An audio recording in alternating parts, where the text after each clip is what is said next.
Welcome. Thank you for joining me, the Old Country Prosperity Team, and the Prosperous Diva for this special presentation of Grow Your Mind and Money.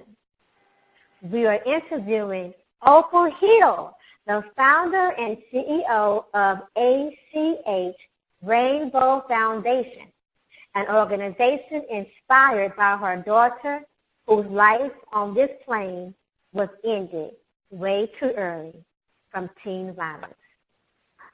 Opal Hill has experienced the other side of the mountain, the valley, and the mountaintop, and has used those challenges to empower herself, young people, parents, and others in having a world where teen violence as well as violence against each other is a conversation of the past and our lifetime.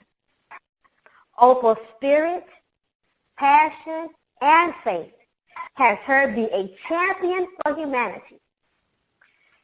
Shani, the original Sunshine Sister Poetry, sends us a special selection from her archive. Let's hear Rainwater. I walked through the rainwater. I felt the wet grass between my toes. I felt the earth feed my soul. I left me in the past. Released, relinquished, let go of what was holding me back. And each drop cleansing, removed the debris and all that stained me, reclaiming a piece of me with each step. I found my voice in the rainwater soaked in wet.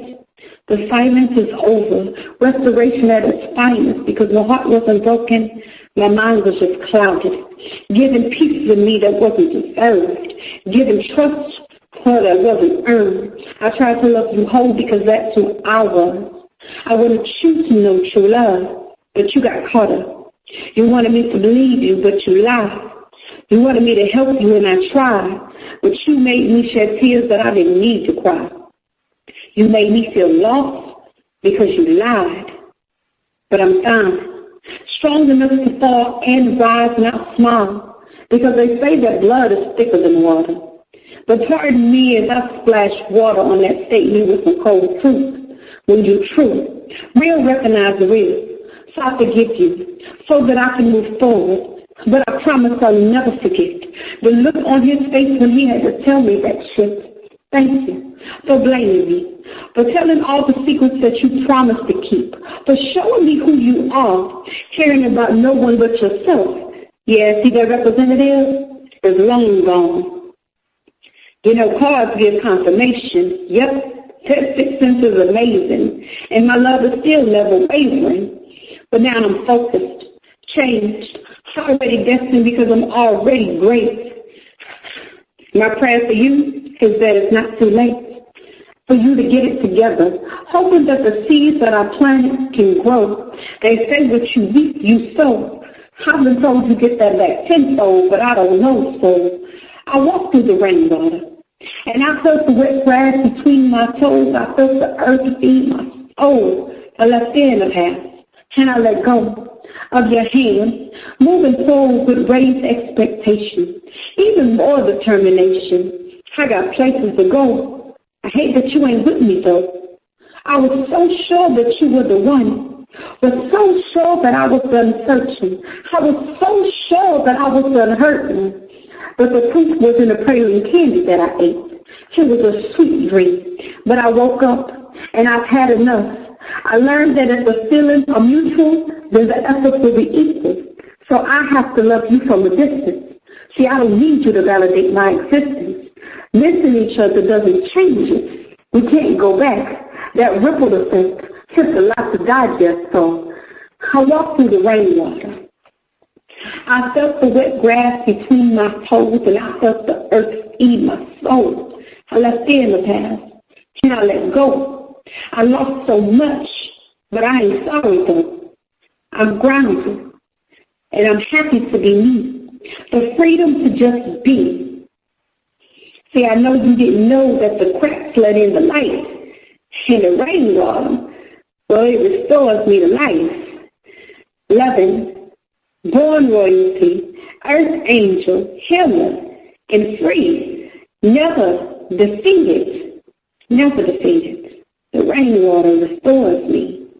So I'm smiling, laughing, shining brightly, whole, healthy, enjoying life. And when you just get to miss me.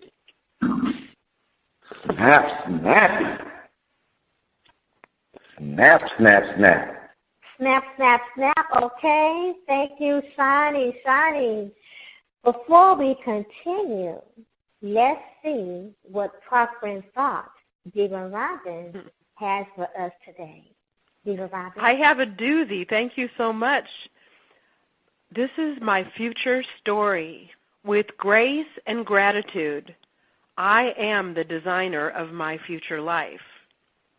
When I think about the story of my life, I recall ups and downs, successes and disappointments, and events in between. I keep in mind that through each experience, I am the storyteller. I am the designer of my future life. How I respond to disappointment or success plays a role in future events.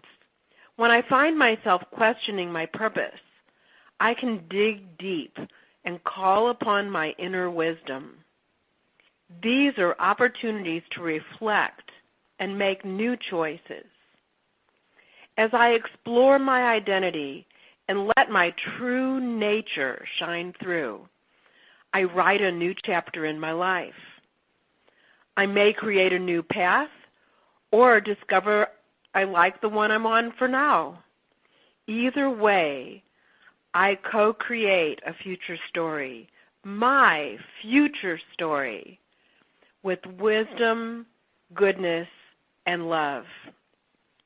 What I am present to about myself and growing my mind when it comes to the theme, my future story, is that the thing that makes the most difference for me is slowing down, taking a pause from the hustle and bustle of my daily doing, and making time for being and creating.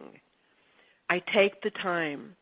When I create consciously, when I get present, it's easy to get centered in my true nature and the future. And it takes no effort to create the future from who I really am. From there, all there is to do is trust that the future is as it is meant to be. And now it's time for our special interview with Opal Hill. Yay! Empress Nakia, take it away. Thank you, Diva Robin. That was awesome and amazing, as always. Thank you for sharing. My pleasure. Indeed. Well, in this part of the interview, we learn about a challenge Miss Opal faced in having her dreams fulfilled, a challenge that knocked the wind out of her sails. Somehow, some way, she kept going and turned that challenge from seeming defeat to victory. Thank you, Ms. Opal Hill, for being on the show tonight. We are so excited, and I am so honored to have this opportunity to interview you in this first segment. So welcome to the show. Well, thank you. Awesome. Okay, Ms. Opal, here I go. I'm going to ask you some questions, and I want you to share with me, right? So, okay. Opal, please share an incident or time in your life that knocked the wind out of your sails, when the going got even rougher and you felt like you were lost. Now, please be as specific as possible so we can truly, truly appreciate what you were experiencing. Okay. All right. Well, let me tell you. It was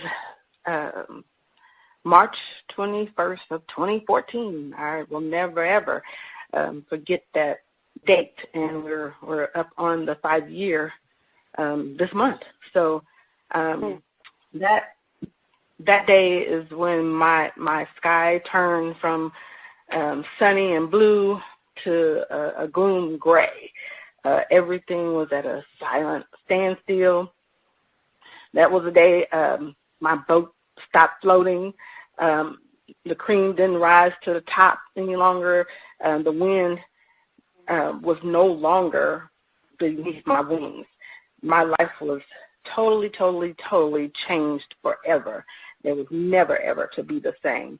And that is simply because the beautiful being of a gift from God, and we named her Ariana Simone, that is the day that she was taken, tragically and brutally slayed at the hands of a young man who was her boyfriend. He was 16 years old as well. He wanted control, and he would absolutely stop at nothing, no juncture, not any juncture at all until that ultimate on that day. She was pregnant at the time. She was an athletic person. She was just a beautiful spirit. And, we had a really good connection as mother and daughter. But that was one day I felt totally lost. When I actually learned of what had happened, I went into immediate shock. I'm sorry. I just want to just be present with what you're sharing with us, because this is no walk in the park situation. This was not. Nakia. You should stop talking. Okay. Go ahead, Miss Opal. My apologies. No problem. I was totally in shock. I was totally lost because I didn't know what to think or to do. And when I look back on things now, I know that I was just totally existing. I don't even think I slept very much during, especially those first few months. I know I didn't sleep very much. I was, trying to figure everything out. I was wandering aimlessly, just, not truly living, just kind of being there. And I think I stayed in that lost space for about 3 years before the fog actually started to clear. I did recognize people. My family, of course, my immediate family, I had conversations and, all that with them. But I was just totally lost. I just didn't know who or what was really going on. I just felt like it was a dream, and I wanted to wake up. I couldn't get out of it because I couldn't swallow the fact that my daughter would no longer be here on earth with us. Because I had, one of my biggest dreams, as a younger person before I got married was that I would have a daughter and what type of relationship we would actually have. I have a good relationship with my mom, so I wanted to, in turn, definitely have that with my daughter. And they were telling me at this point that could no longer be. And I was in such a turmoil, I didn't know what to do. So I was totally lost and just combobulated. Wow. Yeah. Wow. So during that time that you were dealing with this experience, this situation, did you blame other people, your circumstances, or yourself? I would say more or less the circumstances. And then it kind of, rolled out. I started questioning myself. I would say the circumstances because I think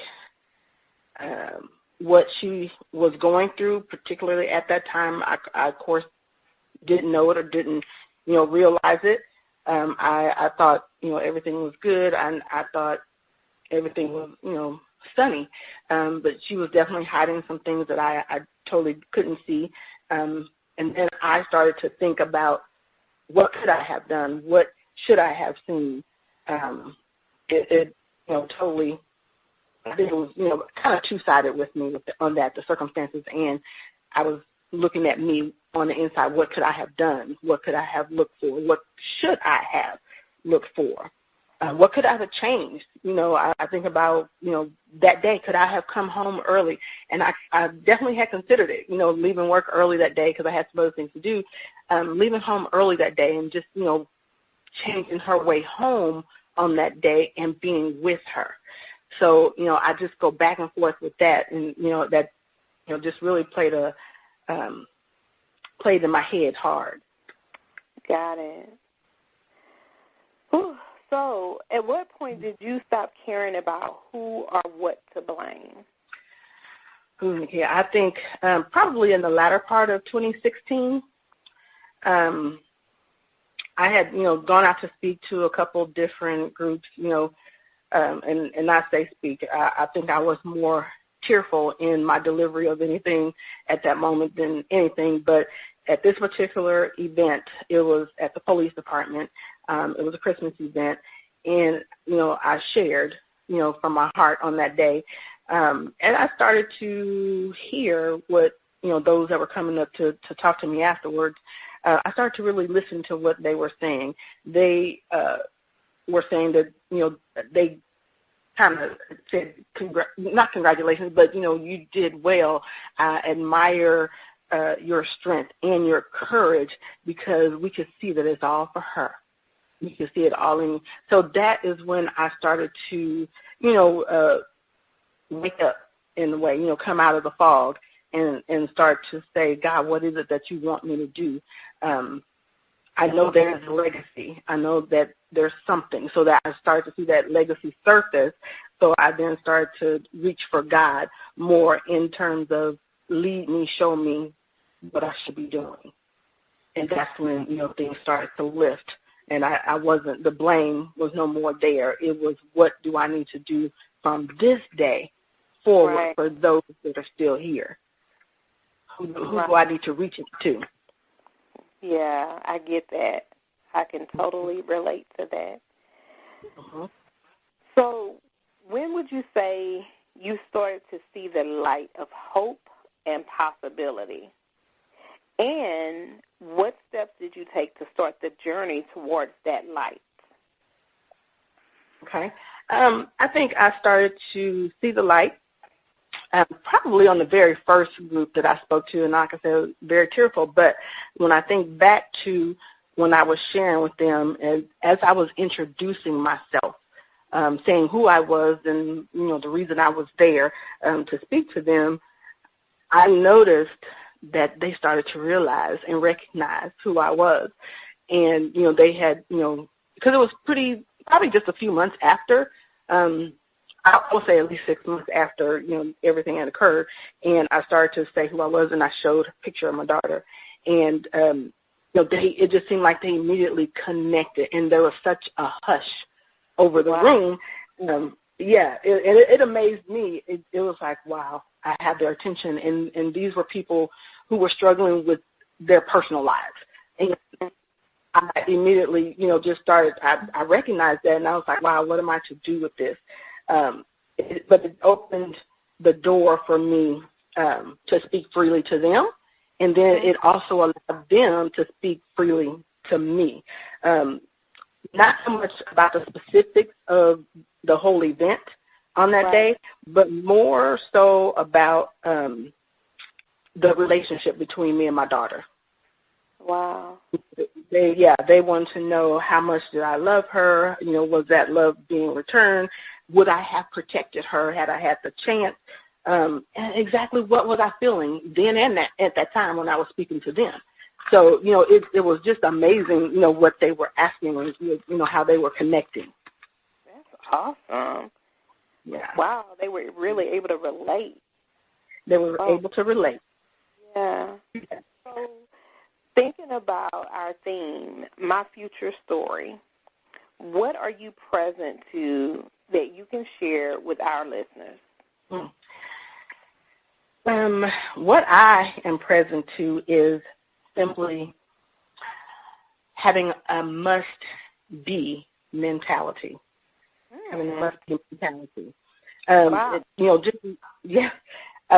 It's amazing because, God, I have transitioned into so many different levels of things just going through, but I heard a sermon by Sarah Jakes Roberts. And that's what she was talking about, having a must-be mentality. And I was like, what is that? What in the world? But it was more so about learning who you are and learning your place in the kingdom. And, what you're doing right now that will take you over to the other side and being ready for that next level. Wow. Getting away from being shipwrecked and being stuck.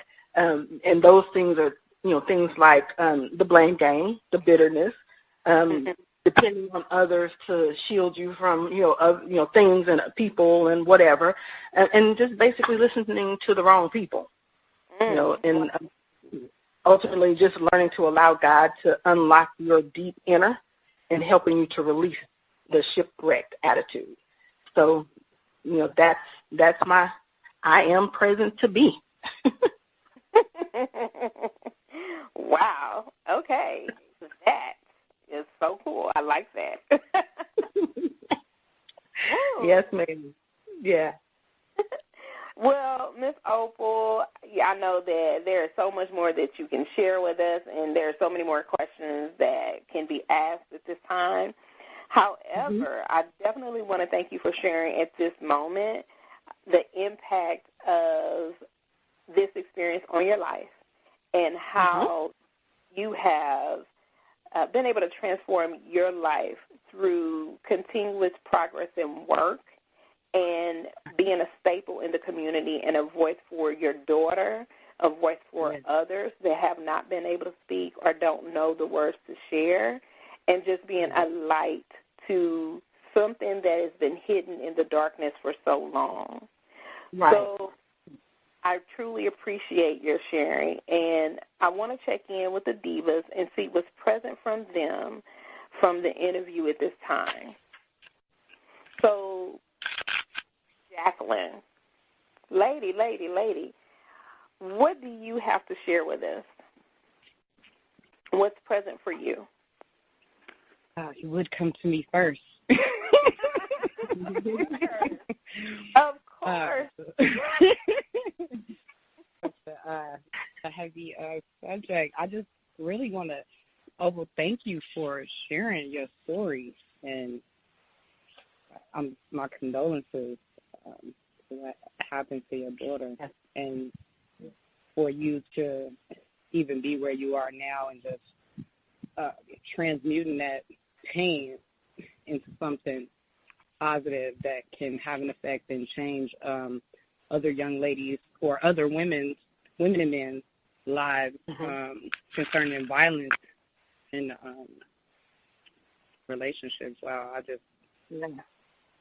I take off my hat to you. I really do.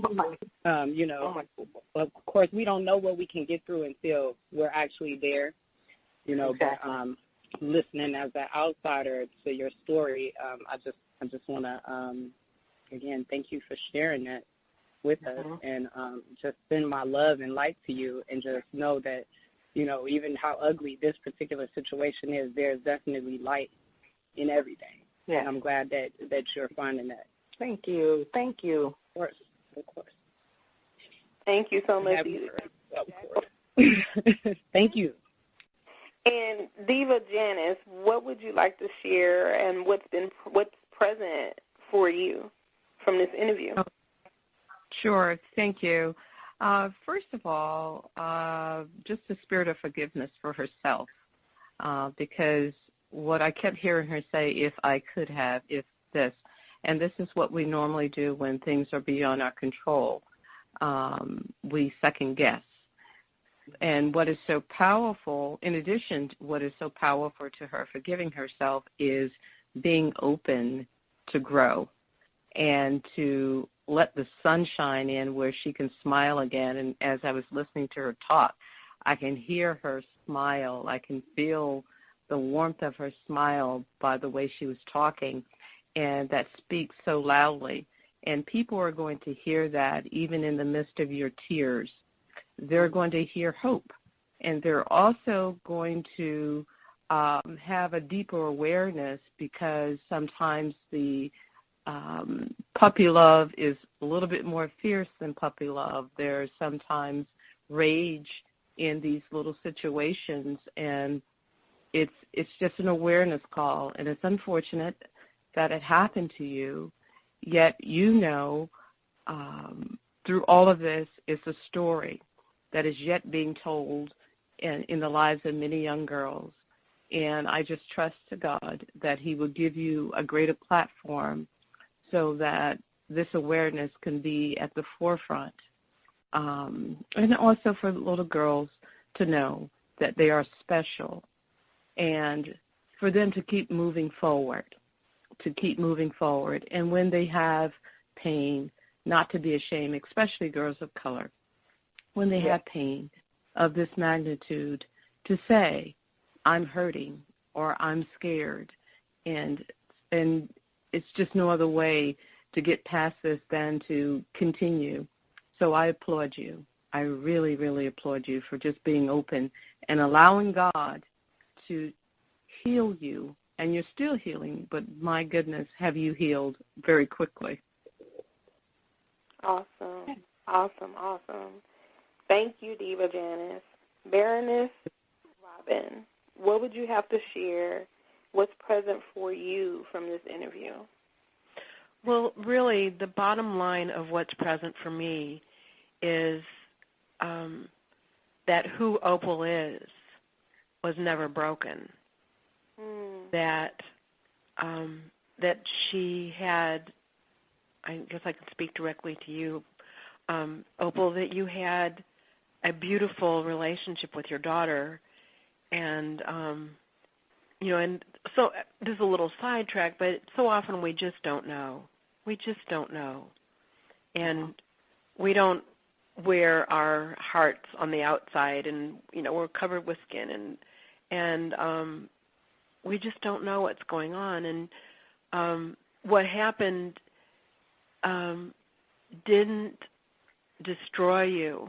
It actually gave you a new direction. Yeah. And one, of course, you probably never would have had otherwise. And, of course, the preference would have been absolutely that that's not what happened or how it happened. And yet you glow through. And it takes an extraordinary person to do what you've done with what you've been through. And absolutely. And I acknowledge you for your commitment to making a difference with for others in similar situations. It's there's no better life than a life of service. And thank you so much for your generosity in sharing it with us and with all of our listeners, of course. Thank you so much, Baroness Robin. Diva Nikki, what is present for you from the interview with Miss Opal? A lot is present and open with at this moment. First of all, I'm trying very hard not to turn into a puddle myself of tears. But the main thing that I'm present to is a mother's love. And I could really go on and on, probably way past the amount of time that is allotted for us to get through this segment and get through the show. We got plenty of time. Go ahead and go on and on. Okay, so one thing is I actually saw your story on TV toward the end of the year, last year, I believe it was, or so here this year. Before I had my cable turned off, I actually saw your story. And I can only imagine. That's all any of us can really do is imagine. Because like I said, I'm really present right now to a mother's love, right? And I know that they say that no parents are not supposed to bury their children. And just like they say parents are not supposed to bury their children, children don't want to bury their parents.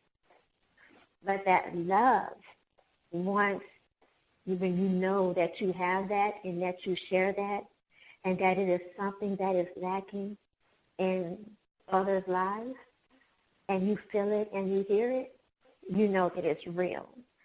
So the imagination of my loss, the imagination of your loss, to me, is immeasurable because I can feel that love that you have for your daughter. And I'm grateful that in the midst of all of that, you are able to detail exactly how you felt, and including the numbers, and to walk through that even in the midst of still being in pain to help others. And I'm grateful for you being here today and allowing us to be a pebble in that path. Thank you. Thank you, Diva Nikki. Thank you, Baroness Robin, Diva Janice, Countess Jacqueline. Ronnie B., was there anything that you wanted to share before I move forward? Empress Nakia, thank you. And, when I have this insane goal, and this insane goal for me in life is when they take the skin bag and throw it in that hole in the ground and put dirt over it, that they will say, no greater love for his fellow being was ever experienced. And see, that's a Jesus Christ kind of love, where your nature. So, I guess I do dare say that, Jesus, I'm on you, Jesus. I'm right behind in that category. Now, I might be deluding myself, but don't wake me up, okay? Because that's what I'm playing. So I'll delude myself. And it's rare that you meet someone with a Jesus Christ kind of love. Because forgiveness, God, thank you, forgiveness. You gave up all that you had a right to, for what you could create, for what was possible, so that spirit of love, Arizona Simone Hill embodied, lives forward. So, just really, really want to acknowledge that in the tenacity.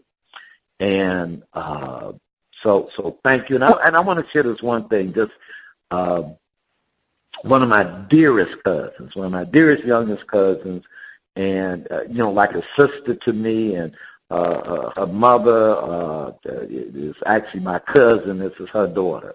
But years ago, when she was a teenager, she dated a guy. And a couple of months later, the guy broke into the house at night. And her father, he struggled with whether he should call the police or not. And he struggled because he just didn't want to have another black kid with a record. He said, okay, well, look, maybe we could talk, see, maybe the guy was just tripping. But they just really, because they didn't want to have not another black kid in, quote, the system. So they talked to him and, and let it go. 9 months later, we watched the news as he's being arrested for murder. Yeah. And my cousin was like, my God, what did I do? You just don't know. Just don't know.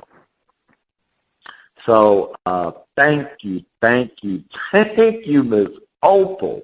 And, God, I appreciate your love. I'm greedy. I'm trying to take some more of it. Back to you, Empress. Opal, we truly honor you for being who you are being to this world. And like all of my other counterparts, I acknowledge you for being a light in this world and being a representation of love for both your daughter, the twins that did not see the light of day, that were your grandbabies, for your husband, for your son, for your oldest son, and for this world. Thank you, thank you, thank you for your boldness. Thank you for being self-expressed and for being love. Now we will hear more from Miss Opal Hill later in the show. Now it's time for a prosperous spirit. Miss Cookie sent some inspiring words we can all share. Now, Diva Jacqueline, I'm going to send it over to you, my love. Take it away. Thank you. Receive, and I shall. Take it to faith in the future. Banish all thoughts of what you lack. Concentrate on making effective use of all you have. Don't deplete time and energy wishing for things to be different. Take a hold of the situation as it is and push it in a positive direction. Complaints, resentments, and despair get you nowhere. Intention and action can take you anywhere. Circumstances are messy. Life is not fair.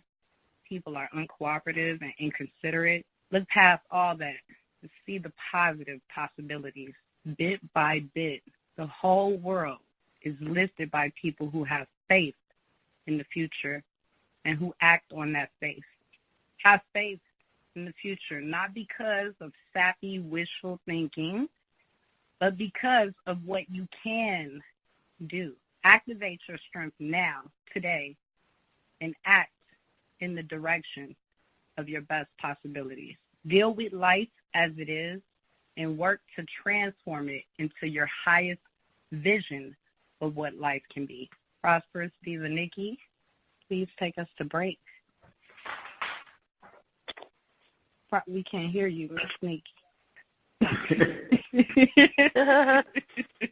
Well, stay tuned for the kitchen and Miss Cookie. And join Countess Jacqueline. At the corner, we are featuring music from Carmen Rosa. Welcome back. We give it all to you on Grow Your Mind and Money, and we do it all with love.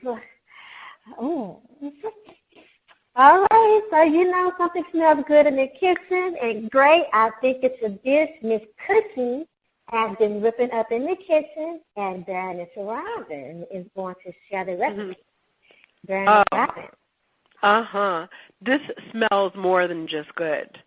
This is like heaven. Heaven in the nose. the scent of heaven. It's bananas in caramel sauce. Oh, two of my favorite things together. It's a delicious, fast dessert. It's impressive served when the sauce is still bubbling. Serve it with coconut ice cream if desired, or whatever flavor ice cream you like with banana and caramel. The ingredients are, you ready for this? I mean, with these ingredients, it can't be anything but amazing.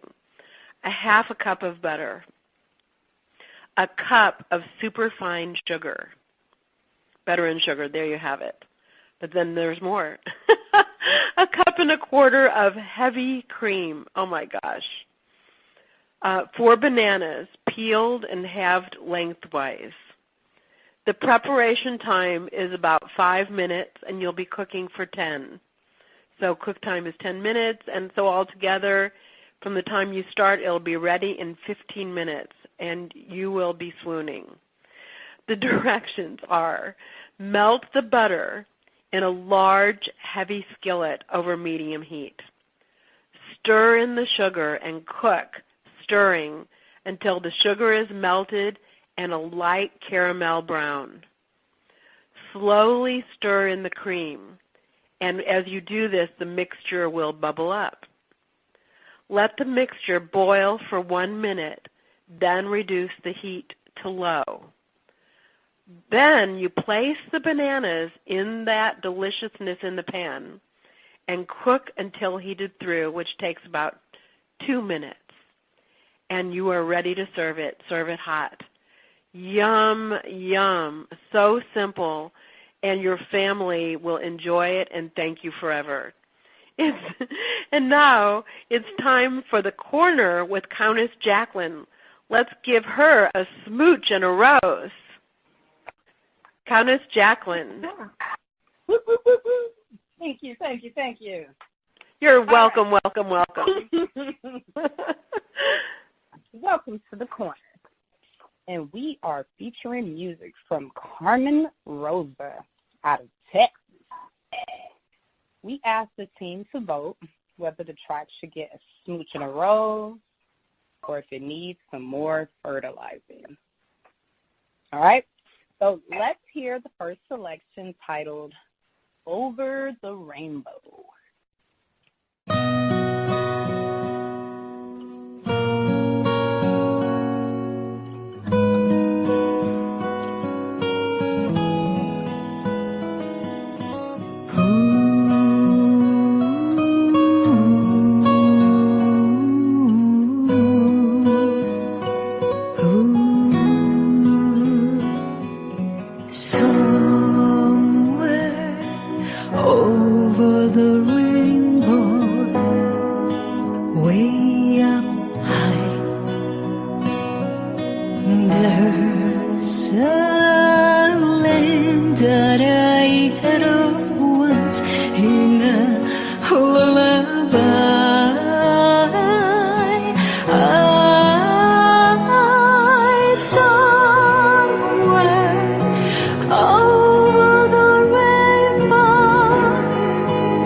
Chimney tops, that's where you find me. Somewhere over the rainbow, bluebirds fly, birds fly over the rainbow. Why, and oh, why can't I?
That was Over the Rainbow, which I'm sure we all recognize. So, is the track getting a smooch and a rose or free fertilizer? Let me start, of course, with the Empress of Faith. Nakia, what do you think? Oh, I just want to laugh. So we're not considering original music. We're considering familiar music and whether or not she was effective or not in her ability to redo this song. That must be what I'm considering. So I'm going to consider that as the consideration, a smooth and a rose or a bag of fertilizer.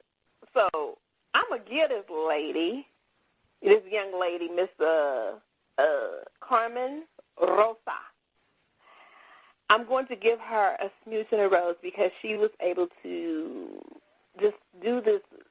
I don't even think it's a lullaby. Over the Rainbow was not a lullaby. Well, I consider it a lullaby because I was ready to go to sleep. It was so soothing. That is like when my son is like, Mommy, I can't go to sleep because I've been on the computer too much, you put him in a room or me in a room in darkness and just let this lady sing over the rainbow, and you will go to sleep. You'll be happy, but you'll go to sleep. So with a smile on your face, with all kinds of colors everywhere, gossaming. So Susan Rose, Miss Carmen, Rosa.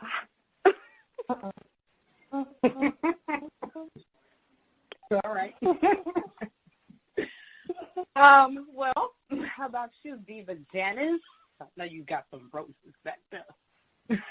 I do have something to say, however, I've been dethroned because with positivity, the adaptation I was not really crazy about, but I do like the context that it was just put in as a lullaby. I hear it as that, not something that, well, everybody has the right to their own music, but she gets one rose and a half a smooch from me, but it's a positive message because everybody needs hope, and hopefully you'll find your dream over the rainbow. So one half smooch and a rose. It wasn't crazy about the arrangement. Sounds good. All right. Diva Nikki, she wants to download it tonight. What you think? Is that what you wanted to say?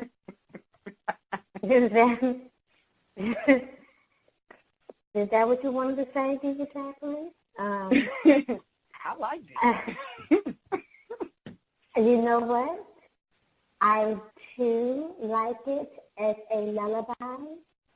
I was not looking for any lullaby music. However, I think I can consider it on one of those days or nights when it's very troublesome and I'm having one of those, veteran moments. Yeah, other than that, I have some rosebuds, some rose seeds, and rosebuds and fertilizer because I was not looking for a lullaby. And I didn't think it was intended to be a lullaby. Well, rosebuds are good. That's progression. Rosebuds are good. Yeah. All right. And Miss Opal Hill, what do you think? Are you going to give some roses, smooch and a kiss, or need more fertilizer? Okay, so this is all new to me, but I do agree. I didn't think of it as a lullaby before, but, since you mentioned it, yeah, it did sound like a lullaby. But I really couldn't follow her. I don't think it would put me to sleep because I was trying to listen too hard. So I think I'm going to give the bag of fertilizer. Oh, little fertilizer never hurt nobody. Fertilizer's good. Fertilizer's good. Need fertilizer. How interesting. Second. I'm sorry, go ahead. Oh, no, go ahead. I just said how interesting. So maybe you have some rosebuds to go with that. Just fertilizer. Yeah, just the fertilizer. All right, let's check in with the Baroness. Hi there. Well, that is one of my all-time favorite songs in the world. And so you'd have to kind of murder it for me not to love it. So I give it a smooch and a rose. Now, there are places where I wish that, that I'd kind of like to say, why didn't you sing it this way here? But I still really enjoyed it, and I give it a smooch and a rose. I think she played it safe. Any thoughts, Ronnie? I'll give it a smooch. I'm a sentimentalist, so I smooch and rose. And I really did like her voice. I liked her voice. She kept it as a simple, straightforward arrangement. So I got some smooch and rose. Yeah, she does have a lovely voice. She played a lovely voice. I was going to give it a rose because, to me, it sounded like it could go in some kind of major movie. I can sing. It could fit in there. So, not something I want in my playlist, but I could hear it, like in a movie, some movie. Not my movie, but still it's relevant.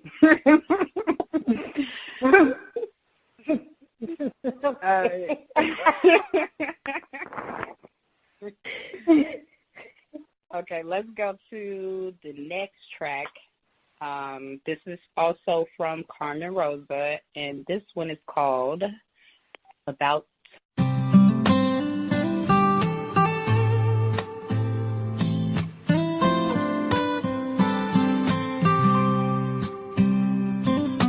You don't know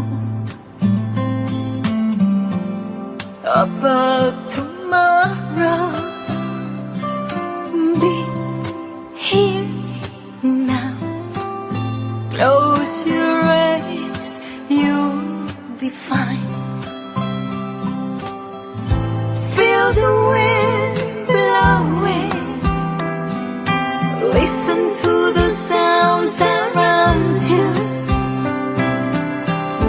Just love with all your heart. Take time to hug and smile.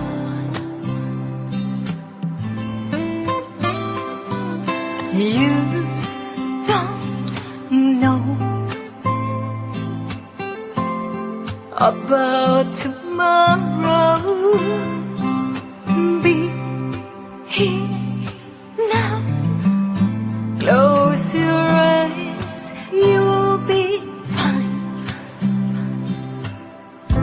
Don't leave words unsaid. Kiss your loved ones, 'cause everything can change in the blink of an eye. So today, maybe your last chance.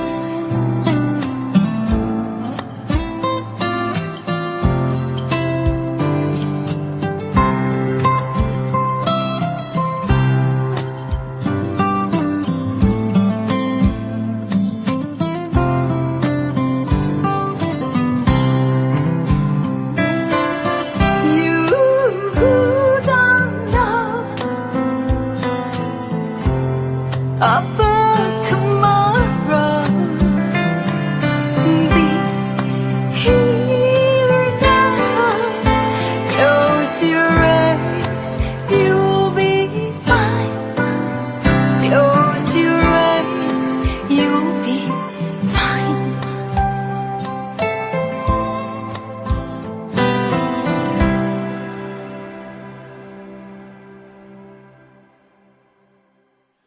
That was About Tomorrow. All right. And so I'm sorry, I'm just waking up. Is it tomorrow? Panel, tomorrow, is it getting a smooch and a rose or a bit of fertilizer? Let's start with Diva Nikki. Wake up. Well, so, a lullaby's not so bad, Maybe it's a lullaby record. Maybe it's a lullaby album. I'm going to give it a smooth and a rose because I think it might actually be a lullaby album. Yes, a smooth and a rose. Okay, a rose. Okay, a rose and half smooth. A rose and a pig. A rose and a pig. That's it. A rose and a pig. Peck is good. Like first date. Peck is good.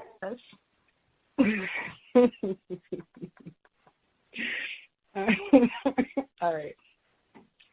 Diva Janice, any good words? Yes, as a soundtrack for a very sad scene in a movie, or just a solemn scene. Seriously, it has some life to it, but not overly commercial.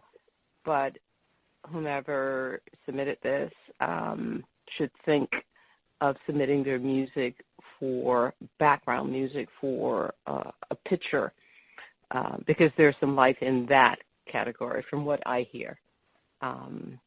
So I'll give one rose on this one.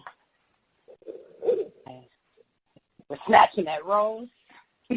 Moving on. Any smooches? No, I'm keeping my kisses. I'm keeping my kisses. Okay. I just want to be I just want to be sure that I got the message right. Okay. Yes. Yes. Okay. All right. And Miss Opal Hill, what do you think? Got a rose, smooch, or more fertilizer? This time I don't think I'm going to get the fertilizer. I did. This one I think had a little more umph to it, a little more. I like the mellowness to it. I'm more of a smooth jazz type of person, so I kind of like that. So I think I'll give her a rose. Ooh. And we're snatching it fast. Thank you. Oh, yeah. The crescent rose. Yeah. We have a whole bouquet in a minute. We might have a whole bouquet. Mm-hmm. All right. Darren, it's Robin. I know you have some roses for us. Okay. I could barely stand to listen to it after about the first 5 words. I did not like the way she used her voice on it. I think I don't like her voice, but I was just, I would like bring several trucks of fertilizer and like bury it. I think I know. I just really did not like it at all. And I found it irritating to listen to. I know that's a little harsh, but that's how it was for me. Hey, we're here to be honest. That's what she needs. All right. And then let's check in with the Empress of Faith, Nakia. Woo, Baroness Robin, I got your back, girl.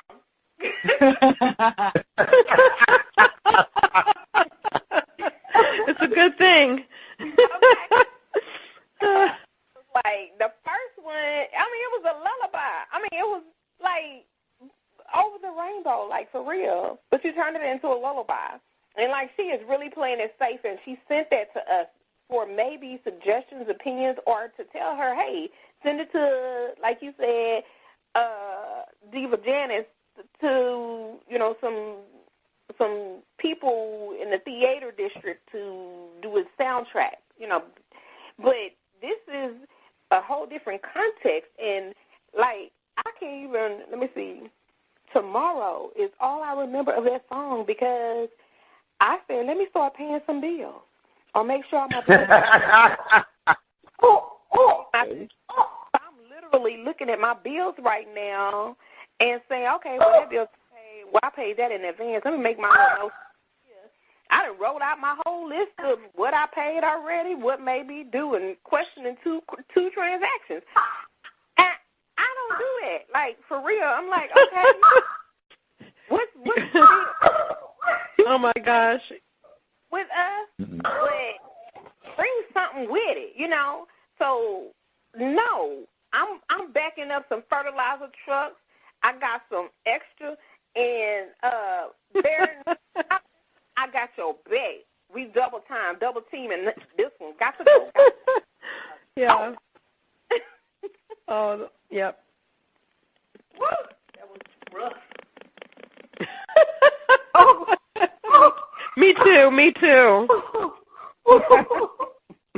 I thought it was perfect. I'm going to give it a rose myself, because I agree with Diva Janice, that it definitely fits into like some sad movie.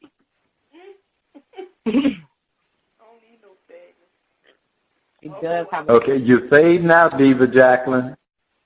Oh, I'm sorry. No, you're awesome. I'm awesome. But can you hear me now? But you were fading out. Yeah, we can hear you now. All right. So I was saying I'm going to give it a rose because I agree with Diva Janice that it does have a place. It sounds like it could fit in some sad movie, some type of movie, as I've said before. So I believe it does have a place. So I'm going to give it the rose. How about you, Ronnie? Okay, I'm going to give it a rose, and I can see it as a soundtrack for, one of those kind of little inspirational type movies, and I can see it in a touchy-feely. I'll put it like that. Ronnie, it's a solemn soundtrack. It's a sad. Yeah, that's what I meant. Touchy-feely. A sad one. Oh, wait, wrong. Wrong, babe. Well, back to Diva Jackson. Do whatever you do. I'm giving it a rose. All right, sounds good. Well, if you like the music from Carmen Rosa, you can check her out at www.carmenrosamusica, musica.com, and the Old Grumpy Radio Network. Diva Nikki, why don't you take us to break? I think we need to refresh. You think?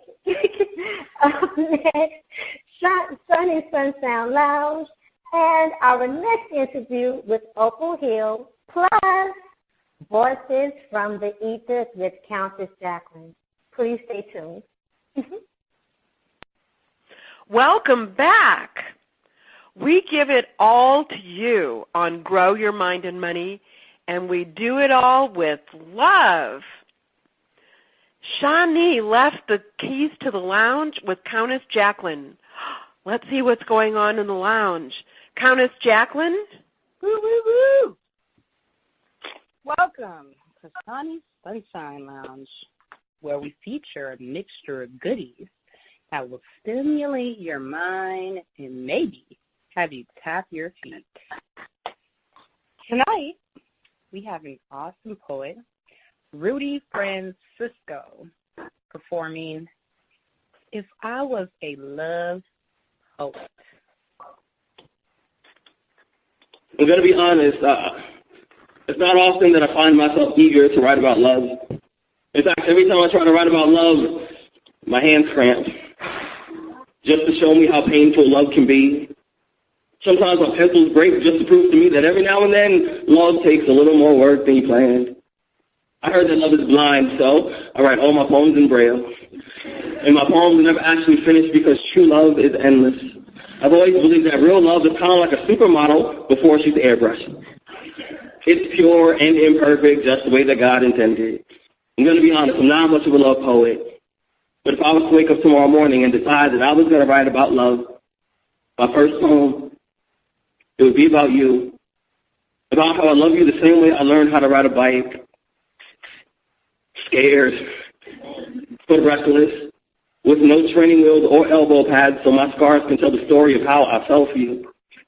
I'm going to be honest, I'm not much of a love poet. But if I was, I'd write about how I see your face in every cloudy reflection, in every window you see. I've written a million poems, hoping that somehow, maybe some way you'll jump out of the page and be closer to me. See, I'm not much of a love poet, but if I was, I'd write about how you have the audacity to be beautiful, even on days when everything around you is ugly. I'd write about your eyelashes and how they're like violin strings that play symphonies every time you blink. If I was a love poet, I'd write about how I melt in front of you like an ice sculpture every time I hear the vibration in your voice, and whenever I see your name on the caller ID, my heart plays hopscotch inside of my chest. It climbs onto my ribs like monkey bars, and I feel like a child all over again. I know it's going to sound weird, but sometimes I pray that God somehow turns you back into one of my ribs just so I would never have to spend an entire day without you. And I swear, I'm usually not a love poet, but if I was to wake up tomorrow morning and decide that I was going to write about love, my first poem, it would be about you.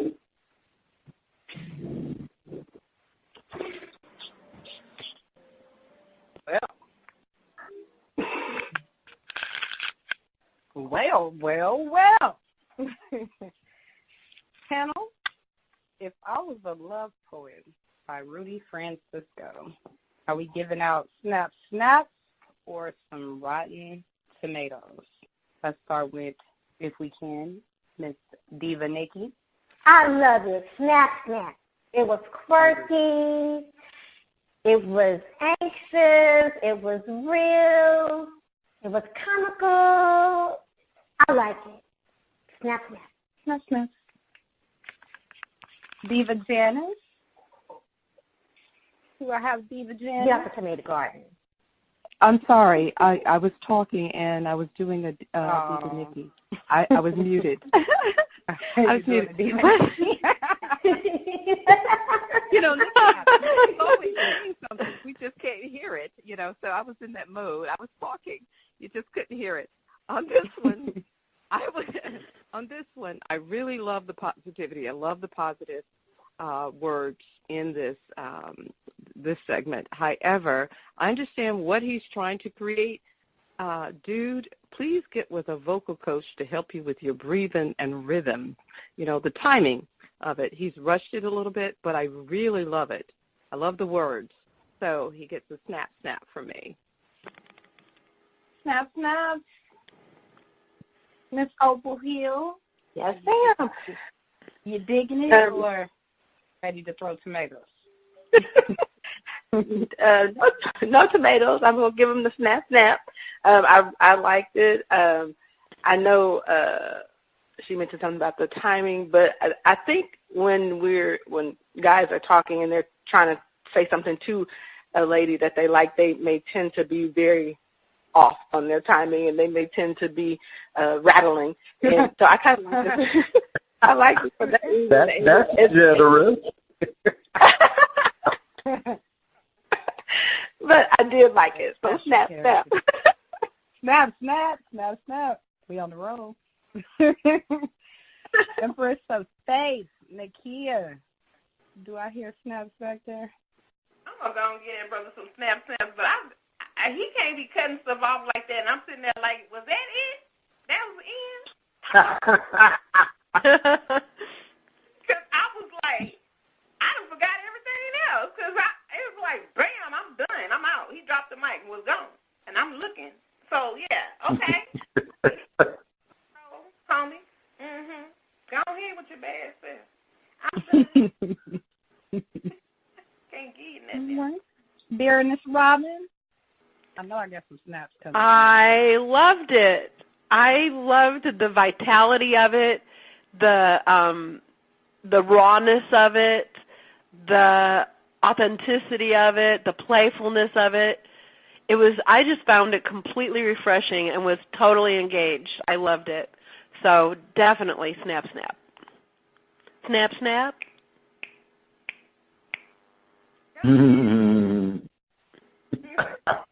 Well, I am going to give this selection some snap, snaps. I loved it. I loved the passion and all of that and involved in it. So I'm giving it all the snaps. Ronnie D? I'm giving them a couple of snaps, and I really think that a lot of the off-timing was by design, you know, to emphasize like the challenge he was having with the conversations. Of course, I have no clue, but coming from a hip place, I figured that's as good as I can do at the moment. Snap, snap. Back to you, Jacqueline. Well, if you enjoyed the performance from Rudy Francisco like I did, you can check him out on YouTube and the Old Grumpy Radio Network. Now it's time to continue our very, very important and profounding interview with Miss Opal Hill, champion for humanity. Over to Baroness Robin to continue. All right. Thank you. It's an honor to continue with Opal Hill. Excuse me. So, very good. I set aside my questions. I apologize. So, Opal, thank you for staying with us for your interview with me. I am so excited to be interviewing you for this portion. In this segment, we're going to learn more about Opal Hill and the work she is doing with the ACH Rainbow Foundation. Opal founded this organization to honor her daughter, Ariana Simone Hill, who lost her life to teen violence. Opal is the founder and CEO and leads this organization in being champions for the day teen violence and violence towards others is a thing of the past. Opal, will you please share the aha moment when you knew in your heart of hearts that creating the ACH Rainbow Foundation was the thing for you to do? Mm-hmm. Yes, I would definitely love to share that. Initially, I know for sure I got the word in the fall of 2014. And this is still a time when I was still mourning pretty heavily, weeping a lot, still a lot of sleepless days and nights. But when I got it, when I heard it, I went ahead and wrote it down because I was, journaling a lot of things. So I went ahead and just kind of scribbled it down and then just kind of tucked it away and, thought, I don't know what that is, but okay, I'll write it down. And then as I moved through the next couple years, I think it was truly in the latter part of 2016 when I really got the aha. That is the time that I realized that her mere existence on this earth for 16 years and then as well as her death, neither of those should go unnoted or, i.e., in vain. So I retrieved my scribbles and I started praying about it and asking God for direction and start journalizing things and, kind of piecing things together. And just start asking questions. And then, just basically from that, I then knew for sure that her life, that's when things are real, the light was starting to come on for real. Her life was going to be the tool to help me raise awareness. And her life and her death, actually, so the both of them together. But it was going to be the tool to help me raise the awareness that I was then looking for to do. It made sense to me. I believe that that thing would preach. You've heard people say, that right there, that'll preach. But I knew that I could potentially bend the ears of those who would listen. Mm-hmm. So I moved on it, and that's what started it. Yeah. Wow. That's really interesting. It's interesting that it was 2 years after the occurrence. Well, what circumstances, people, or new challenges come into consideration or came into consideration still came and come into consideration as you do the work for the ACH Rainbow Foundation in order to fulfill its mission and goals? And then also, from your point of view, what will success look like for the ACH Rainbow Foundation? Okay. That's kind of a lot. Did you get both of those? Yeah, I think so. I'm going to do my best to answer both of them, but, if I forget something, please let me know. But I will. The one thing that I think the challenges that I face, especially, being new to this and, going into this, not really knowing what the boundaries would be or look like or anything like that, and just kind of getting out there and talking to people, just kind of rebounding off of what I'd heard from other people.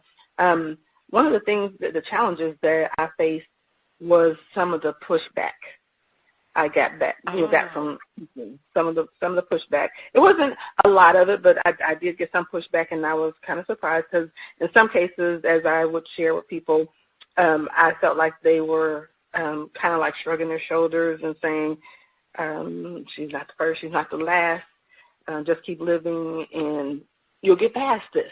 But it was more than that to me. Yeah, it was more than that. It was a true passion at that point for me to bring out that awareness, because the more I dove into this, the more I realized that people really had not, and they probably did pay attention to it, but they really wasn't giving it the attention it needed. Because the more I dug into it, I saw that this is really an epidemic, and it's being hushed. It's being hushed. So, I did get some of that, and that was the one thing that really stood out to me, over some of the other things that I got. I got some really good feedback, of course, but that just kind of surprised me. Yeah. And what does success? So there were people who tried to discourage you from doing it? Yeah. Actually, yes. They pretty much, I was saying, you're the mom. You don't need to do this. You can keep crying, and, when you get done crying, maybe something else will come up that you'll want to do. Oh, wow. Yeah. Yeah. It was already a passion in my heart and my soul at that time, and I knew I was not going to let it go because, in the midst of me still mourning and, just thinking a lot and just whatever, God was talking, God was pouring, God was giving. So I knew that that was the thing I needed to do. Yeah. So it sounds like that rather than fading, the more you spoke about it and the more you engaged with it, like the clearer and more solid you got about it. Is that what I'm hearing? Absolutely. That's absolutely correct. Mm-hmm. Wow. Mm-hmm. Yeah. Mm-hmm. That's really great. Yeah, and I really get that. So, and then what will success look like from your point of view for the ACH Rainbow Foundation? I'd have to say, just the name of the foundation becoming renowned, being recognized amongst all parents and all young people and young adults. All over, not just, locally where I live and where I am and where I speak, but just all over. I need for this to get to everybody. And when people think of ACH Rainbow, I want them to think of the positivity that's going to be coming, the positivity that they're going to receive, support that will be given from the foundation. Currently we'll do some scholarships, and we did do some scholarships last year, and we actually gave it back to the school that my daughter went to deserving students there. It was amazing for us to emotionally go through all of that and just mentally think it through. It was amazing. It was a beautiful thing. So we definitely look forward to being able to become more well-known in that instance as well, too, because our students, our people, we need it. We need it. Yeah. Is it mostly educational, that what you do? Yes. Yes, the educational plug. Because, like I said, as I started to really look into it, I started to realize that our people of color, we have the highest rate in this instance, especially domestic violence. Now, teen dating, I don't think it's quite as high, but it's there. It's enough there to be noted. And if we keep going and not educating our people, our students, our kids, it's going to really just take over. It's going to be just a lot. Yeah. Wow. Big mission. Mm-hmm. So, and so I think you did this a little bit about the challenge and people being discouraging, but has there been a challenge or not a challenge but a disappointment that involved working with others that had you shake your head even today? Yeah, I kind of say that. Yeah, but I think there's been an instance or some instances where it's kind of made me shake my head. Just in sharing about the epidemic, about not necessarily my particular event that occurred for me. Everybody always shares their I'm sorry's and whatever. But just the fact that when I do share what should be occurring from the adult side of things as far as making our kids aware, it's just interesting to me how some people can get on the bandwagon for just about anything, but when it comes to the relationships between parents and kids, they're like, it's not there, and they're okay if it's not there, and they feel like, well, they'll get it somewhere, no. We have to take our place as parents and help our children understand about life, about the happenings of life. And you know, it just makes me look and like, whoa, what is really happening? So, and you know, so that has definitely been the one thing that I'm like, oh my gosh. And I mean, I've heard people say, you know, they'll make it, they'll be okay. I think they'll get it, they'll understand. But I hear kids say it too many times that, you know, my parents are not there for me, or I never heard that. No, I never had that as a part of a relationship with my parents. Yeah. And in terms of people that you've actually worked with on the Rainbow Foundation, ACH Rainbow Foundation, have there been partners or people involved with you in working on it that have disappointed you along the way? Like someone you thought was on board and they weren't really, or there was any sabotage? Have you had any problems like that or any disappointments? I have not had that on the board of people that are working with me. I have definitely we've had some great discussions, you know, moving forward what ACH should look like. We've definitely had some long evenings of, you know, this sounds great, but not this portion. Let's rework. Let's talk through this portion. So, which was great because those people brought some other things into play and some insights that really helped me with the development of what we were going to do, what we were going to be known for. Yeah. So kind of like, you know, the feedback that you would get from somebody who's going to give you constructive criticism. I threw it out there. They were, okay, dissect it a little bit, and so, but not a disappointment. It was all good. It all worked. Yeah, I see. That's great. Would you please share a specific moment or event where your efforts and the work of others brought a smile to your face or lifted you up? Absolutely. I will tell you, it was June of 2018. We did a launch reception for the foundation. It was absolutely beautiful. The colors were pink and purple and a little bit of white. Of course, those colors were very meaningful to myself and, you know, the putting together of the foundation. The purple and also, you know, for domestic violence. The purple, the color, is the shade for domestic violence awareness. The white is the color for teen dating awareness. And then pink came in there just as a different color because pink and purple was my daughter's favorite colors.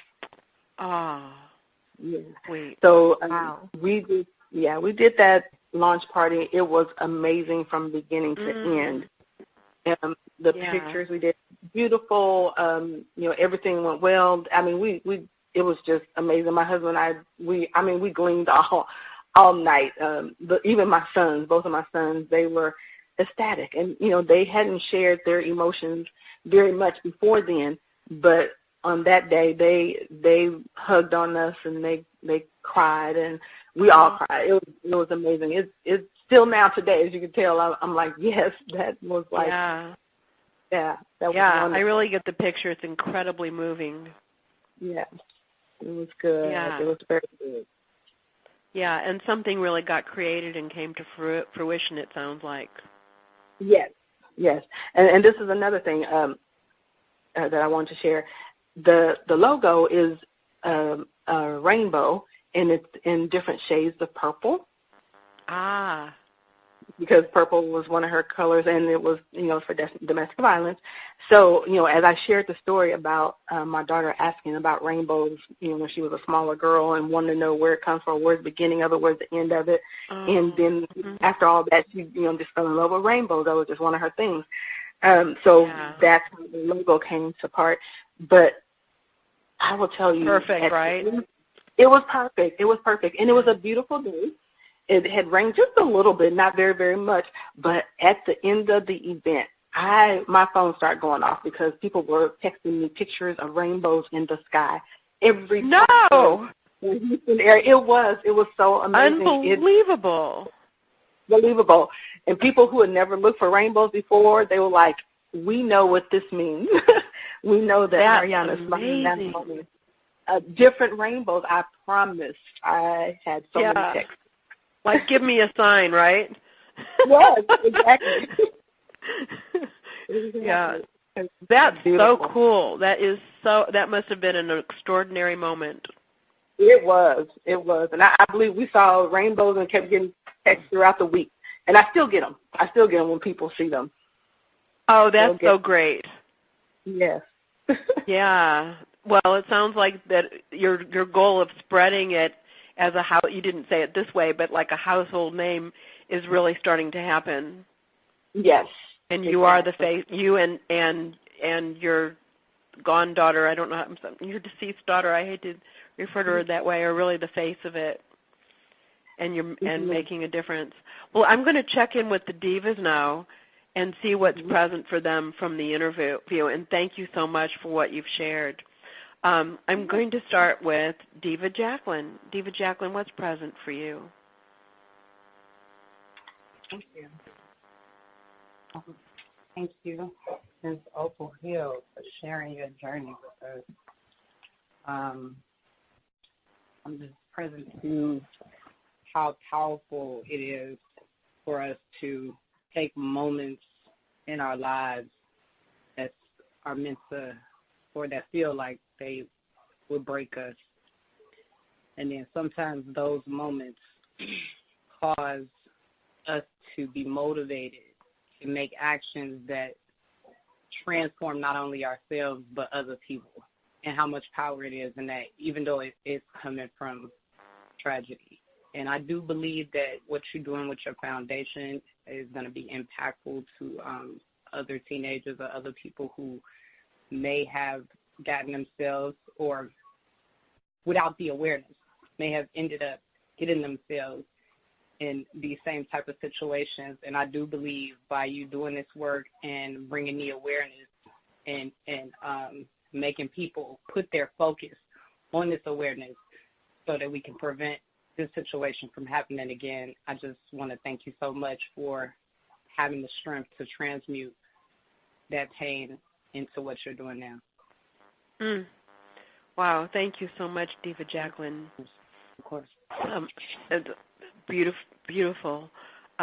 Diva Janice, what's present for you, dear one? Oh, thank you. What's present for me is just so much love in her voice, so much love that radiates from her. And regarding the messaging, it is really so needed in its most simplistic form, and I admire the path that she has taken and just being open to allow God to imprint himself in her in everything that she's doing to make a difference in the lives of young people and also in the lives of parents, because sometimes parents don't know how to have these conversations with their children about certain things, and it's just a good educational tool that's going to transform a lot of lives and help our teens learn how to develop healthier relationships, you know, and not to be afraid to say, I deserve more. And for the parents, just to help us be aware. That's what's present for me. Got it. Amen to that. Thank you. Miss Diva Nikki, are you there, sweetheart? I am. Oh, my goodness. Where did I start with this? Can y'all hear me okay? Yes. All right. Perfect. One of the first things I'm present to, and I want to say to you, Mrs. Hill, is that it doesn't matter how many voices are already out there. There can never be too many voices, because the world population is so large that it's impossible for one voice to meet the needs of the entire population. So don't ever feel like your voice is another voice among others that's not needed, number one. Number two is when I was a sophomore in high school, I brought home a young man to meet my parents. And for the first time, my mother sat in the living room the entire time with her legs crossed, a stern look. She did not like this guy at all. You hear me? Like, she did not like this guy at all. And when he left, she told me that she did not want him around. She did not approve of him. She told my dad that she didn't approve, stepdad that she didn't approve of him. And he concurred, and I ignored. And in my ignoring this same guy, he threatened my life, he intimidated my life, and he actually attempted to hurt me several times. And wow, I didn't have to go through that if I had just listened. You know what I'm saying? Yeah. And I'm also reminded of Tanisha Stewart, 2007, young college girl killed by her boyfriend and grilled on a barbecue grill, dismembered and grilled on a barbecue grill by her boyfriend that she wanted to break up with, and he didn't want that breakup. But, you know, sometimes even being brought up in a good home and with caring parents and parents that do talk to you, children, you know, we reach a stage where I feel like we have to experience life on our own. Our parents don't understand. They don't get it. We don't get it. You know what I mean? And we build friendships with people who they might have the same kind of parents or the same kind of thoughts, and they keep secrets, right? They keep boyfriend secrets. They keep girlfriend secrets. And it's because of those things that we need as many voices as possible. So, once again, your voice is needed. Your mission is needed. And I want to encourage you. And as a daughter, I want to thank you. I want to thank you. Mm-hmm. And you are a champion. You are a champion. You are a daughter's champion. Yeah, thank you so much. That was really wonderful. Thank you for sharing that, Diva and Nikki. Wow. Empress Nakia, let's hear from you, dear. Yes, ma'am. I just have to acknowledge Diva Nikki, first of all, because every segment, every show that we have, she becomes so much more vulnerable, open, and transparent by her sharing experiences of her life, the impact of decisions, and how she's overcome and grown from different moments and periods of life. And each of us do, but Nikki continues to really allow herself to be exposed and taken and put at issue. And I really acknowledge you for that, Nikki. Miss Opal, I thank you so much for this conversation. I had the opportunity to meet you, and I was just like, oh, my God. When there was an opportunity for me to bring my son to a teen violence awareness workshop, I was committed to having him present. He's 13, you know, coming of that age to try to discover who he is, you know, what the changes are that are going on within him and on his, you know, body and all of that, just things that kids go through when they become little kids, babies and little bitty kids and toddlers into teenagers before they become adults. And my son has witnessed me being in a domestic violence situation with his father on more than one occasion. And I understand the impact and the toll that that can have on a child. I didn't personally witness it as a child myself.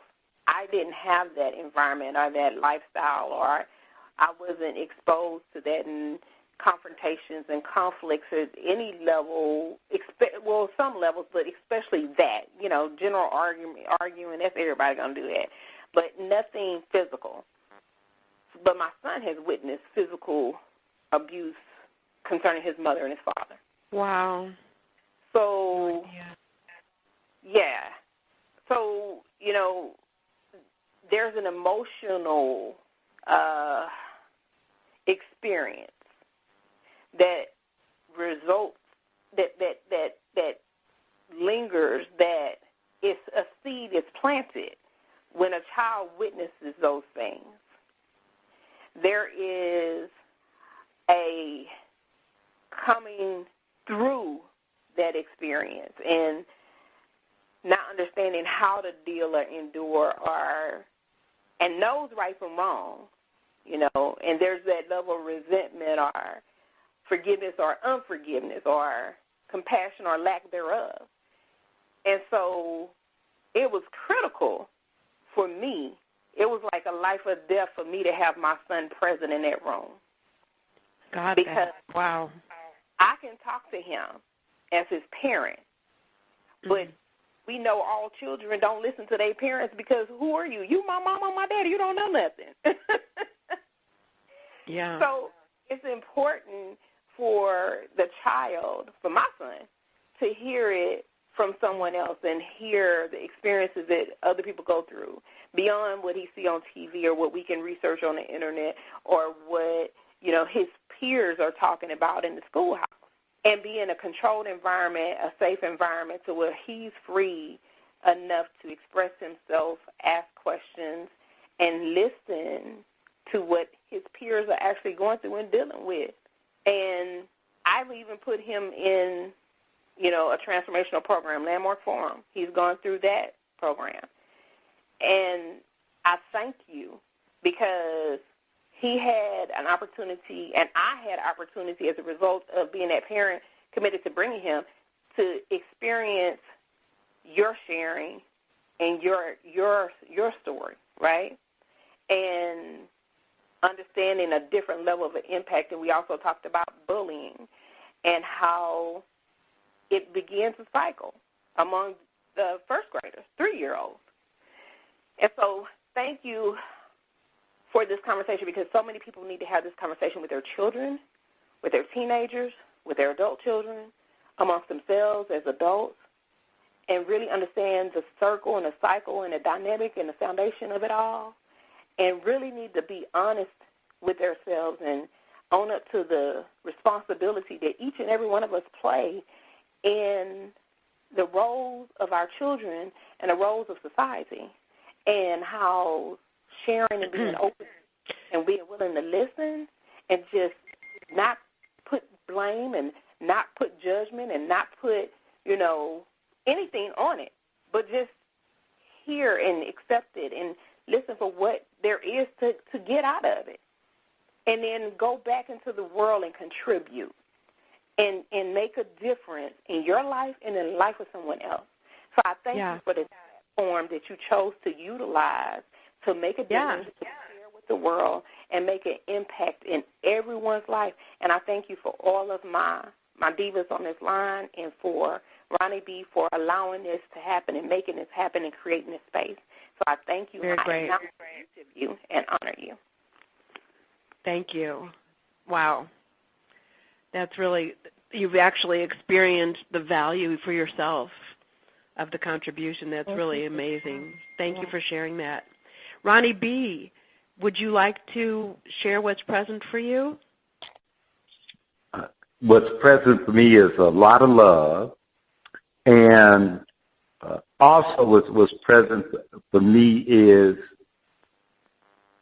the pragmatism. You know, so many can give you the issues and the problems. So few will have the willingness to take action that's pragmatic. And it's not pretty, but it can be the most enriching thing for your soul. So that's what I'm present to. Got it. Thank you. I think that everyone has already said what there has been for me to say. It was just a joy conducting this portion of the interview, and I am moved and I'm inspired, and I'm actually excited about having this issue become one of the past. And, Opal, we could share forever, as I'm sure you can tell, but it's time to hear from our listeners. So thank you very much. Thank you very much. And Countess Jacqueline, what do you hear from the ethers? Right, from the ethers, we have Zenobia Gleason from South Bend, Indiana. Zenobia says, I love the Prosperous Divas and was glad to be introduced to Grow Your Mind and Money. This show opens the door to transformation and possibility to everyone, which is totally awesome. I remember from one of the workshops, we had a conversation about the hidden buts in our lives, and that is where the mischief lies in having our desires fulfilled. That conversation transformed my relationship with my coworkers and boss. It saved me from being fired. They were getting sick and tired of all my butts around getting the job done or taking on new challenges that would improve my performance. No matter the suggestion, I had a butt. I found out my butts were not restricted to the job. They were everywhere. Through the exercises for future wealth you present at the end of each show, I am seeing how the butts are impacting me, being present to the future I am creating. My butts are all about the past, protecting myself from the past, and not repeating past mistakes. How can I be present to the future if I am looking over my shoulder, concerned about the past? It's like driving a car, looking at the rearview mirror instead of the road in front of me. If it wasn't for the vibrator I bought from Adam and Eve, I wouldn't have this. Hold on. Sorry. That subject switched fast. If it wasn't for the vibrator I bought from Adam the host has joined the conference. It switched over fast. I wasn't ready.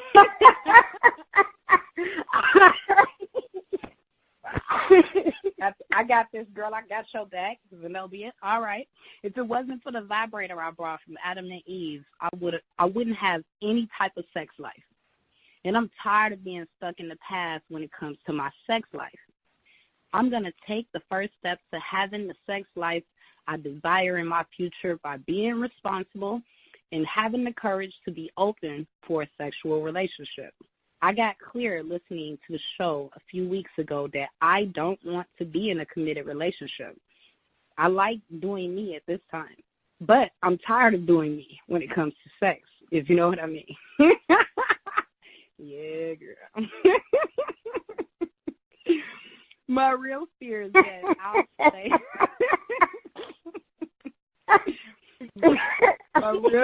right. So she is keeping it real, honey.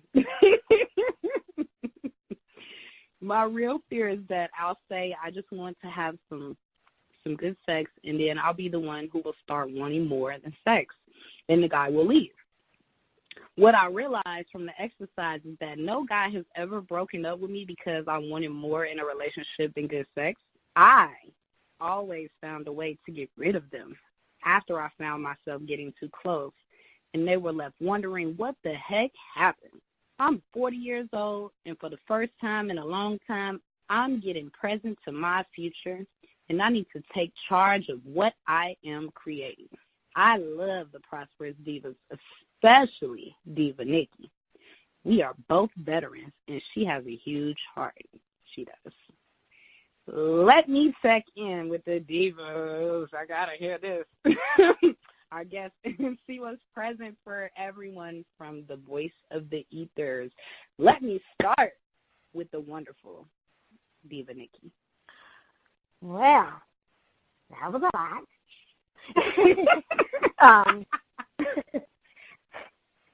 In a good way, you know. I mean, talking, like you said, you know, keeping it real. When keeping it real goes right. That's what I call when keeping it real goes right, because it doesn't matter really how much shock value it may have, and it doesn't matter, you know, how much people, or shall we say others, are prepared to hear your truth and your rawness. Authenticity trumps everything, and she got 100% real and authentic. So thank you. Another thing is, salute to you, my fellow servicemen, veteran, yes. And also, I love that she discovered the truth, that how we are in one area pretty much says how we are in all areas of our life. So but was not just isolated to her job. And she was able to discover that, and now she can work with that. As far as the relationship and her sexuality goes, I think you're reaching a point where you're actually owning, or if not already, you're beginning to own all of your sexuality. And when you own all of who you are, including your sexuality, you can make more empowering decisions. So I congratulate you and I celebrate you for walking in your truth. And this part of your journey now, over more things will open up. And I ask that you honor yourself in your honesty, your authenticity, and be open and be vulnerable and yet be guarded at the same time so when they are all needed. But stay true to yourself. That way you can continue to be molded and be powerful. So, God bless. Thank you. That was good. Diva Janice, the girl talk. Oh, absolutely. Absolutely.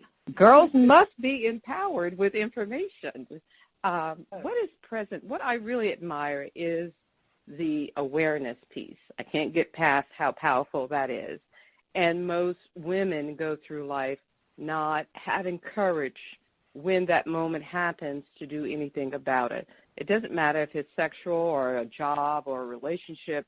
It's just having the courage to say, this is how I'm going to live my life because of the revelation that she's been given. So I say kudos that she's taken the illumination granted to her to create what she feels she needs right now in her life. That's what I take away. Thank you, Diva. And that's from a clinical perspective. All right.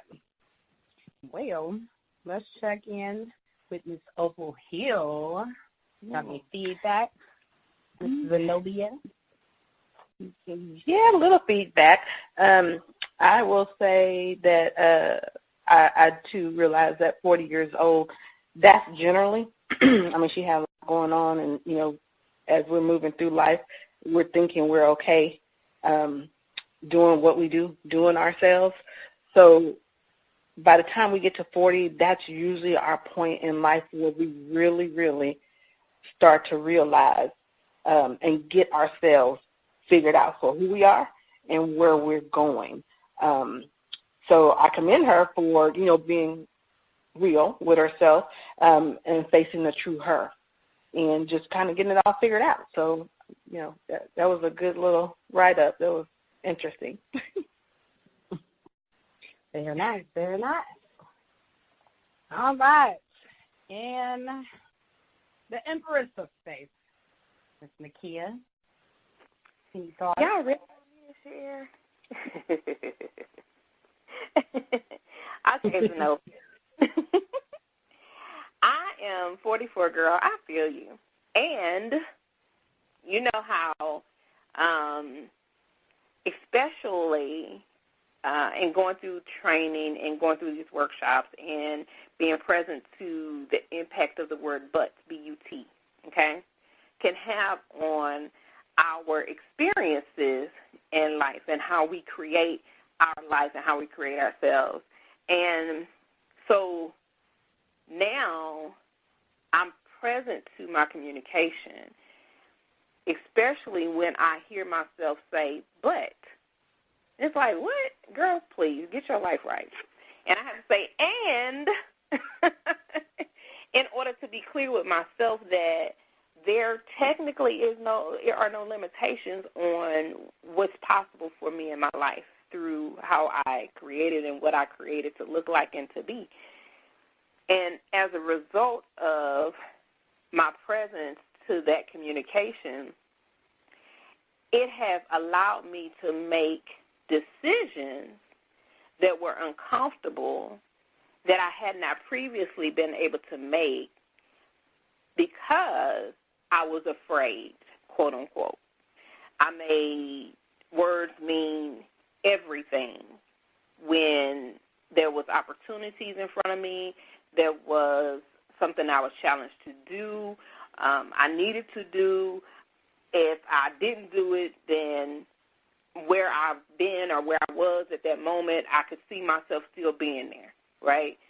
And I already had an ways already listening of myself more than anybody else of what could or could not happen, what was possible, what wasn't possible, because I had already had the buts in place that stopped me and restricted me from even taking a chance on myself. So, yes, I get it, preventing yourself from losing jobs as a result of taking that word out of the context in which you were using it. And as far as Adam and Eve, girl, get yours. I am not mad at you. And I can appreciate. Done with Adam and Eve now.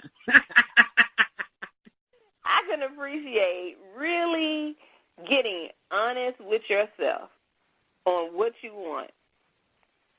And if that's something that you want in a relationship, whoever the gentleman is that you desire to entertain, and knowing where you are at this moment. And this moment may be exactly what you want, what you need, and what is necessary for this moment. And it does not mean that 5 minutes from now, 5 years from now, 5 weeks from now, it's going to be the same. It's going to look the same. You take the time to reassess and recreate your life for what you desire it to look like each and every moment you have a chance, and continue to be present to who you're being for yourself and for this world, and acknowledge yourself and be okay with where you are at the moment and live. Be present to that future and be who you want to be for your future right now, and continue to take charge of that, and then take charge in what, yes, you alone are creating. Thank you so much, and thank you for your service as a veteran, because everybody can't do that. So I appreciate it. I'm done. It's like, I had to take this over. All right. I am going to check in with the Baroness, Robin. Hi, thank you. So I have a couple of things really to underline, and one is that, and And we've seen this time and time again in the things that people have shared with us from the ethers, and that it's that when something you do is happening in one area of your life, it's probably happening everywhere. And it's so beautiful when people realize that and acknowledge that. And this is a great example of that, about the butts.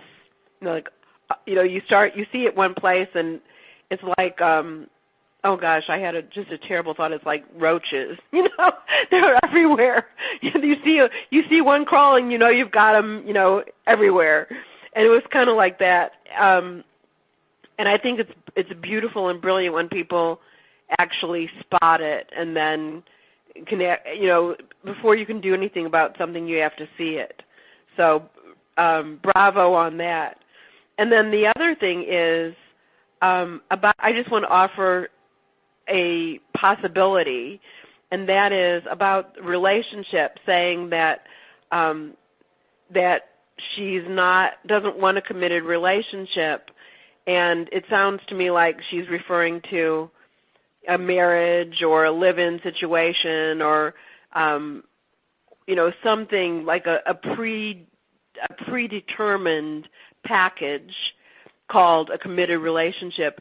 And I just want to suggest that relationships can look a lot of ways. If you want a great lover that's also your friend, or that you see, I don't know, however often, it doesn't mean that it's not an important relationship. I've known people who are married and didn't live in the same city. I invite you to really look at what kind of relationship you do want, and not think that just because you don't want a specific, like I said, package, that there's nothing there that's possible. So that's it for me, and thank you for sharing with us. You.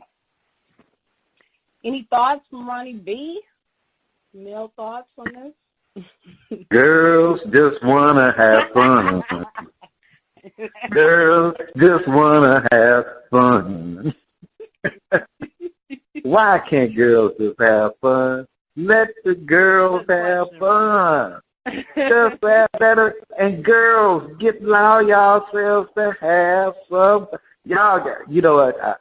Sometimes that old, one of the Beatles made this song, "Woman is the nigger of the world." And sometimes it's just like, look, something got to get righted. And so why I'm saying that, vote for every woman who's running for political office, even if you don't like their views. This message was provided by those who try to have more women in office. That's what I'm present to. Thank you. Well received. Zenobia, I just want to thank you for your letter and your honesty. I think you were on point. Like we all said, or what a lot of us addressed, is going on in one area of your life, going on in other areas. And it seems to me that you are very clear about what you have been creating and how to be more present in what you are creating in the future. So kudos to you on finding that freedom. Something I've been saying to myself all day today was like, I don't want to be perfect. I just want to feel comfortable with being who I am in every moment, exactly who I am. And so I encourage you to embrace that every day. And thank you for the letter. I am going to pass this on to the Empress of Faith, Nakia, who is going to take us to break after that. After this. All right. Okay, so coming up in the next segment, the finale. Opal Hill's final interview with Diva Nikki, Food for Thought, and Future Wealth. I can't wait. All right. Welcome. This is my imitation of Ronnie B. We give it all to you on Grow Your Mind and Money, and we do it all with love. Best believe that. Let's go over to Diva Nikki for the finale. Yay! All right. So, Opal, thank you for sharing. I have a few more questions, so let's go. Number one, what challenges do you see lurking in the water that will try to slow you down or take you off the path from having your dreams or the ACH Rainbow Foundation succeed beyond expectations? Ooh, that's a good one. But one of the things that I see lurking, which I experienced recently, and I expect it to happen again, but an event that I wanted to coordinate and put together and, help us to do a fundraising type of thing. I was told there was no more room for the type of event that I wanted to have. So I was kind of shocked by that because, where I was asking for it to take place, it was an open and public place. We were trying to do a 5K. And they said they were at the max of, being able to support that. So, that was just one challenge that came up, and it shocked me, but nevertheless, I know that things like that, those type of roadblocks, those type of setbacks will occur, but I'm willing to go on because I am a conqueror, and I want to continue on with what I'm doing. I'm willing to keep going. I'm willing to take the detour and still get to my goal, regardless of what one roadblock that popped up to stop me. But I know that there's going to be more, so I'm willing to still push forward. Okay. Champions do conquer challenges, and you are a champion for humanity. So, yes, proceed, persevere. Okay, so the second question is, please share 2 pitfalls you have seen people fall into when it comes to being consistent in their actions for having their dreams and desires manifested. Okay. Now, on this one, the pitfalls are real. There's always what I call noisemakers that are constantly in your ear or trying to be in your ear. They will tell you to stop where you are, not go any further. This is enough. You've done a great job. This is good. That's enough of the awareness. They get it, got it. But if we listen to the noisemakers, if we continue to allow them to do that and be in our ear, it prevents us from doing what we want to do, what we set out to do, what we've been commanded, basically, to do. So I say steer away, find a new path to get through, to get your message out there, to to do the due diligence and figure out what other ways you can make it happen, and get away from those noisemakers because they're deterring you from getting to your destiny with the message. And another thing, I'm sorry, Nikki, but another thing is, the second half of that, the second reason I think would be the non-believers. Basically, then I do truly believe that this is a good cause, but there's some people who, may not say it, but you can see it on their face, thinking the cause ain't big enough, or what you're fighting for is too big for you to handle, type of thing. So basically, when you all look at it all together, it all sums up to be just those noisemakers and those naysayers. You got to get away That's from what I was about to say. Yeah, I was just about to say that. That's what we're finding, noisemakers and naysayers. Naysayers. Wow. Mm-hmm. Okay. Would you please share with us one practice you use daily to keep yourself in action and focused on the results you intend to produce? Mm-hmm. One practice that I definitely do is, and I have to learn to get to this place as well, but I definitely am okay with sharing with others and speaking with purpose, because early on I would say something only if it was with someone that I was having a conversation with that knew me personally. But now I'm to the place that I'm open with it. I'm willing to speak purposely, on purpose, for the purpose, all of that. So I'm available. I'm making myself available for people to hear from me if that's what, if they're crossing my path and I know that that's their reason for coming, and that's the reason and sometimes you don't know it. You don't know that that's the conversation or where it's going to lead, but that's what right. It ends up being. So it makes me feel good that I'm willing to speak on purpose. So basically it's like you stay ready to share. Stay ready to share. Yes, ma'am. Awesome.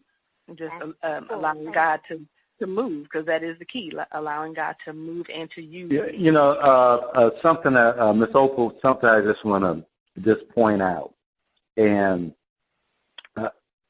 it's so powerful what you just said. Be ready to share. Mm-hmm. Every conversation you have is an opportunity to transform life. Every conversation. Not just the conversations when you're in front of a room speaking to people. Right. Not just the conversations when you're... Every single conversation is an opportunity to transform. And when I talk to the divas and I say, because sometimes they get all diva on me. I got this to do. I'm doing this for the divas and I got to like. No. You are getting opportunity to transform life in ways that benefits life and yourself. And I go, don't get twisted. You're not doing something for the ACH Rainbow Foundation. You're doing something for yourself, and the ACH Rainbow Foundation is getting all that grace. Yes. You're not doing stuff for the Prosperous Divas. No, you're doing stuff for yourself, and the Prosperous Divas get the grace. So part of that is preparation. See, we'll get invited to the table, and we haven't prepared because we made so many excuses to keep us from preparing. So what you just said is so great. Ready to share. We got a big time event that we're going to. Believe me, I'm ready to share. Yeah. They're going to have to shut me the hell up. I'm so ready to share. My name is Ryan B. with the Old Rumpus Radio Network and the Prosperous Divas Workshop, and I am fucking ready to share. Excuse my language, man. But and it's like that, and that's the way it is. So, hey. So I just wanted to acknowledge that, and Diva Jacqueline, Diva Nikki, take back your segment, and we got to roll on. Thank you, Ronnie B. For Diva Nikki to take back her segment. Thank you. Take back her segment, yes. Okay. Opal, will you please share a little more about the work of the ACH Rainbow Foundation, its mission, and how people can support your efforts? And keep it ready to share. Ready to share. Yes, absolutely. The main mission of ACH is to definitely encourage positivity, healthy relationships, supportive relationships for young people all the way into adulthood. And that young people piece, I know by definition for the state of Texas and other states as well, I'm sure, that young people piece, usually the age range is starting at about 18. But I personally will push that back to, I like to push it at least to 13, even 12, before we say, not to cut them out, because they're playing a big part in leading up into their teenage years and their college years and their young adult life. Right. They need to get a piece of this as well. And we said something earlier about bullying plays a part even in the early elementary years. It does. And what happens in those earlier years rolls on into their preteen years, rolls on into their teen years and young adult life, and the ball just keep getting bigger. And, the more that they can get away with, the more they tend to do as they get older. So they need to know and be aware and, help build and layer on healthiness as they grow, not just when they get to the age of 18. So we definitely want to impose that and, pour into the young lives as well as when we get older. The second piece of that is to encourage and teach and how to uncover or unveil their inner strength and how to live in God's will and learn what their passion or their purpose in life is. So it's layering on a piece of what they should or potentially be getting from youth church if they're attending a church. If they're not attending a church, then some of that will come in from us to, be able to give to them. So, it's all about the healthy relationships, basically. Yes, indeed. Thank you. Yes. Mm-hmm. What do you have on your plate personally and with the foundation? Personally, let me back up. I'm sorry, Nikki. On the mission piece, okay. I just, part of the personal piece for me there is just when I was starting to unfold and unwrap all this, initially, my main thing was, Lord, if I can just help one girl, one family, not to have to go through all of this that me and my family have had to go through, I pray that will be pleasing to you. So if I could just, that's how I approach it, each time I do something or each time I talk to somebody, each time I share, if I can just help one person, if what falls from my lips can just help one person, I'm happy, because I think I'm definitely doing the work of what God has prepared for me, and it's in my hands. Okay, So I just need to put that in there. Okay. But yes. Yes. Okay. So the other piece is you asked me how people can support. No. Yes. How people can support your efforts, but also, what do you have currently on your plate, personally and with the foundation? Okay. So how people can support is we do have a Facebook page up right now. It's still basically under construction. We're adding pieces and doing different things to that Facebook page right now, but you definitely can go there and like it. You can share it, and you can make comment on it, positive feedback only. But the address for the Facebook page is ACH Rainbow Foundation at gmail.com. Okay. And the logo is on the face of it, so you'll see the purple shades on the rainbow, and that's the picture that should pop up. And I think there's probably a couple other ACH rainbows out there, other companies named that, so they will pop up as well. But when you see that purple rainbow logo, then that's us. Thank you for making that clear. Yes. We have had some other people say they see that. But, yeah, the logo is what you'll look for. But we will have other events coming up, fundraisers to support the effort of, funding foundations. So we would love to open it up for participation from other people to, like, for instance, the 5K that we will be doing, that, one of the things that we will do on an annual basis. And that's one of our biggest funding that we want to utilize for the scholarships. So doing that and doing the workshops, signing up and registering to come and hear, come and get the information, get what you need in order to be ready, to be prepared for, the signs, looking for the signs and knowing what to look for, what to watch out for. And then, like I said, the fun run and things like that, just as support, just to help other young people, going to school and financially giving that support for them. And another thing that I do that doesn't, I guess it kind of has a little bit of a cost to it, but I do give backs. I do give backs to women's shelters. Sometimes it's toiletries and sometimes it's other things, but usually in the month of February for teen dating violence and in the month of March, I've basically deemed those as projects that we will do to give back to our community for those people who are in those crises. Because we may be okay or we may not be okay. We may potentially be in one of those centers at some point, and I just want to be, since I'm not in that space right now, I want to be a person that gives back and thinking of those people that are unfortunate at that point.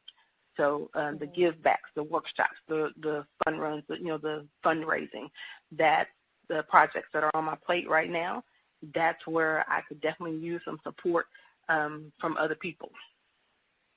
Okay. That is great. Thank you. Let me check in with the Prosperous Divas and see what is present for them from the interview. And I'm going to start with our Devo, Lonnie B.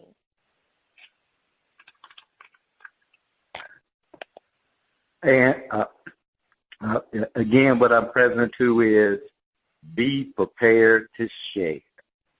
And I'm asking my our sister Prosperous Divas there to power share through this part. Back to you, Diva Nikki. Thank you. Be prepared to share. Diva Janice, what is present for you? Okay, Diva Janice had to switch to a different appointment. Oh, okay, got you. Thank you. Diva Janice has left the building. She has left the building. Okay, we don't want her to turn into a pumpkin. Empress of Faith, Nakia.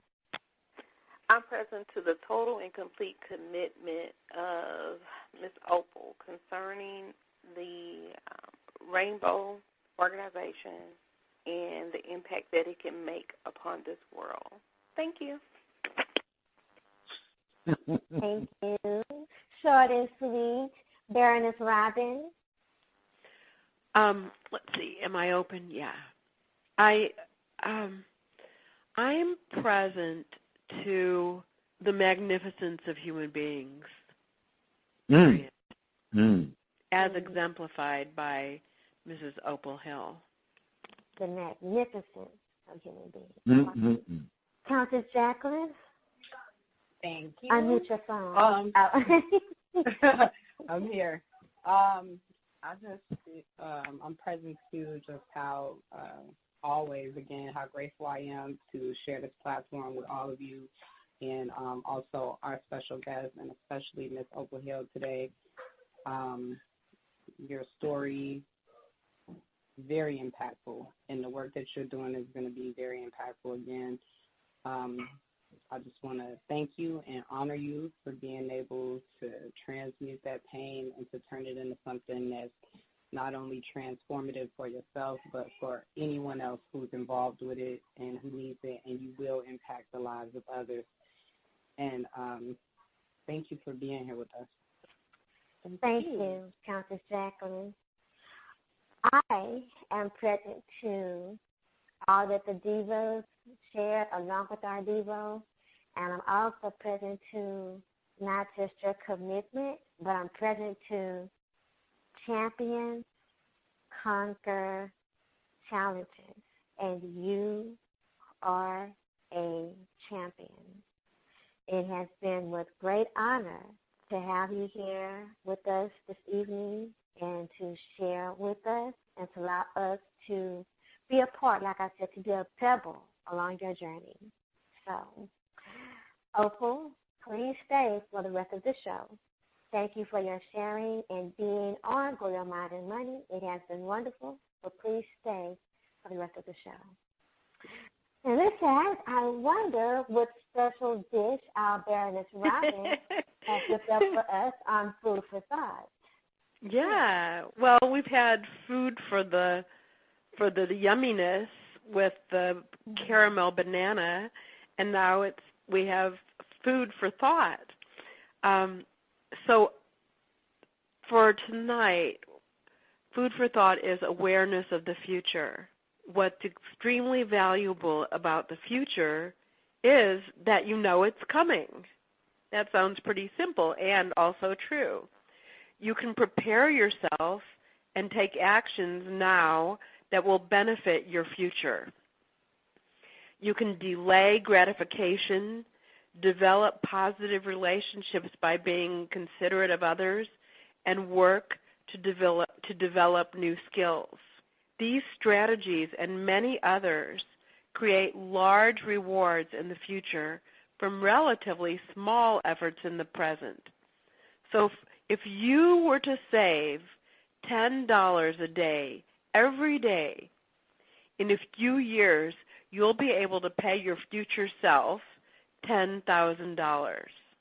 When you factor the future into your decisions, those decisions create a more desirable future. Looking toward the future also will improve your discipline, effectiveness, and experience of fulfillment today. As you're building a great future, you can live at your best in the present. Just knowing that the future is coming puts you at a great advantage. Being able to do something positive about it vastly multiplies that advantage. Claim the full benefit of your good fortune. Make choices that enable you to live well now while also creating your best possible future. I love this. Given the theme, awareness of the future, I am inspired to take an action this week, and that is to create the guest list for a home gallery showing of my new artwork featuring my newest pieces. Yeah. I've been talking about doing this and haven't done it. So that's what I'm doing this week. Ta-da! So What a beautiful future. What a beautiful future. Thank you. And now over to Empress Nakia for future wealth, manifesting and creating from the future now. Empress Nakia. All right. Ladies, are you excited? Mm-hmm. Okay, so now we experience the current world and future from conversations we choose to generate for having the future and a current world we desire.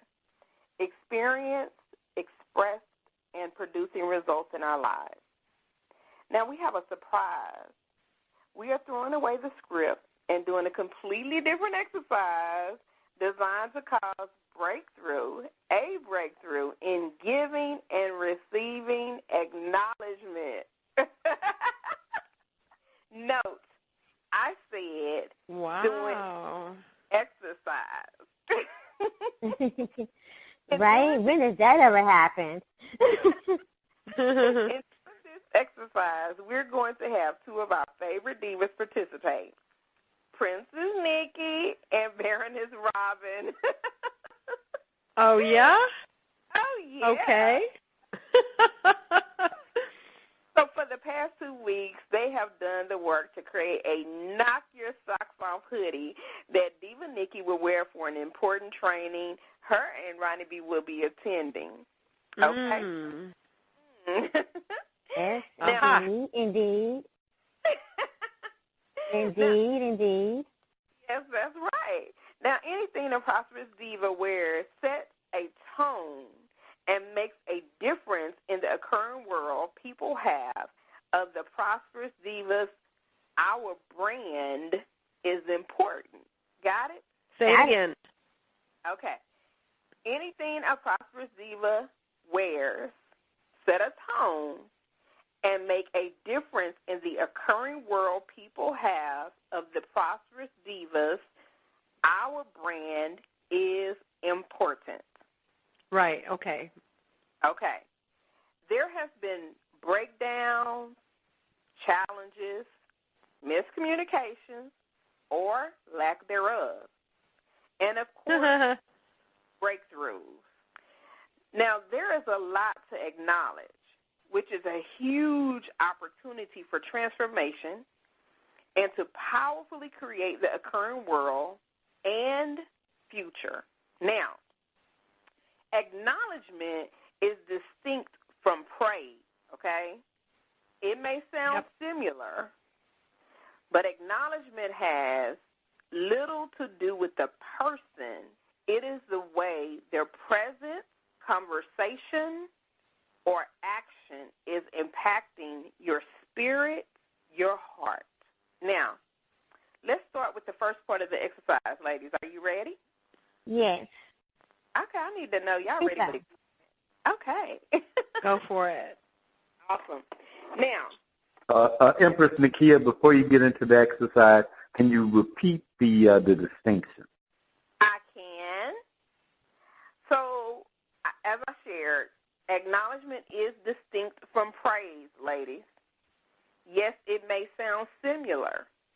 However, acknowledgement, which is what we're doing, has little to do with the person. Okay? It is the way their presence, conversation, or action is impacting your spirit, your heart. Do you have that, ladies? I think so. Yep. I think I can roll with this. Okay. Yes. With acknowledgement. Okay. So we're going to start with the first part of the exercise. Now, everyone else just be present. Nikki, Diva Nikki. Yes. Please, Diva Nikki. Robin, I need you to acknowledge Robin for her part in getting the hoodie done. Okay. Acknowledge Robin for getting the hoodie done. Diva Robin. Hoodie done. Diva Robin, you heard about the event that we will be attending, and that there was a desire to be a reflection of Prosperous Diva and to stand out. And you leaped at the opportunity to take part in that happening. You created a design, and you got the order, and even when there was a little bit of an issue, you did not hesitate to make sure that it was corrected.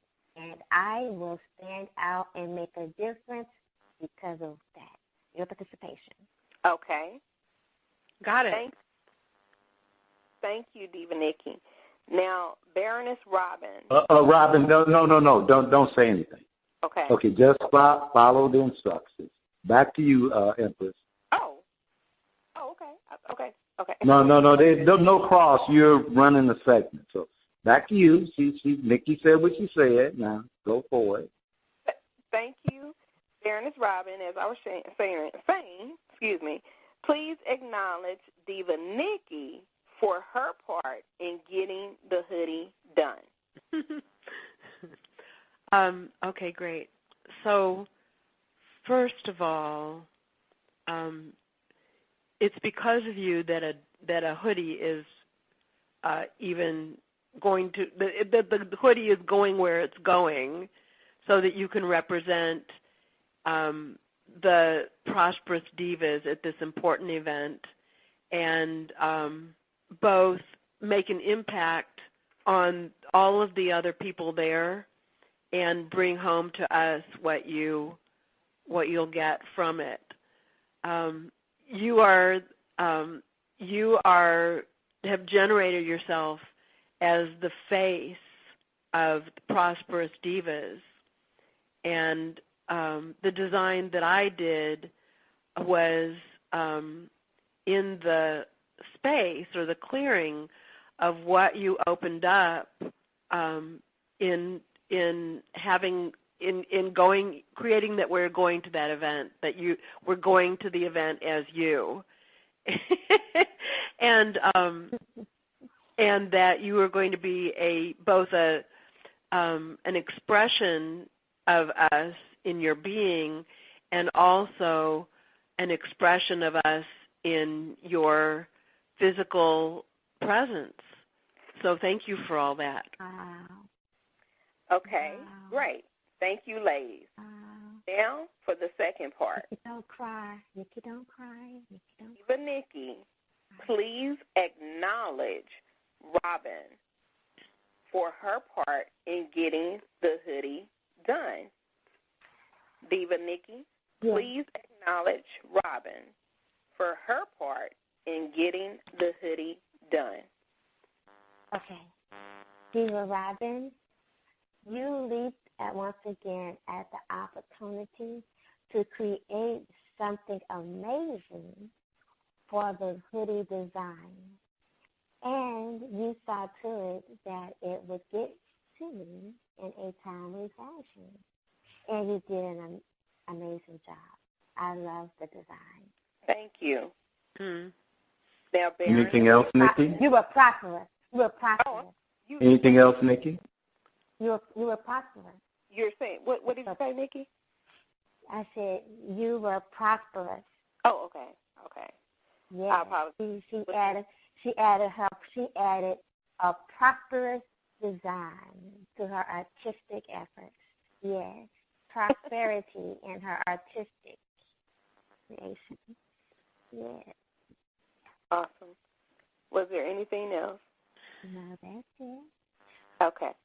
I didn't know you were still speaking, so I apologize for that.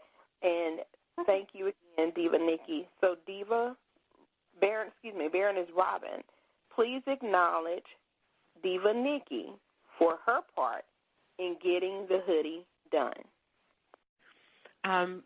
Diva Nikki, I acknowledge you for being a stand that not only the hoodie got created, but that everything about it worked and represented the Prosperous Divas the way we want to be represented. And you didn't stop until that happened.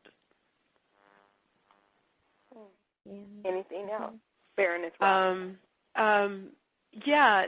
Also, you stood in a place where you entrusted me with the creation and supported and encouraged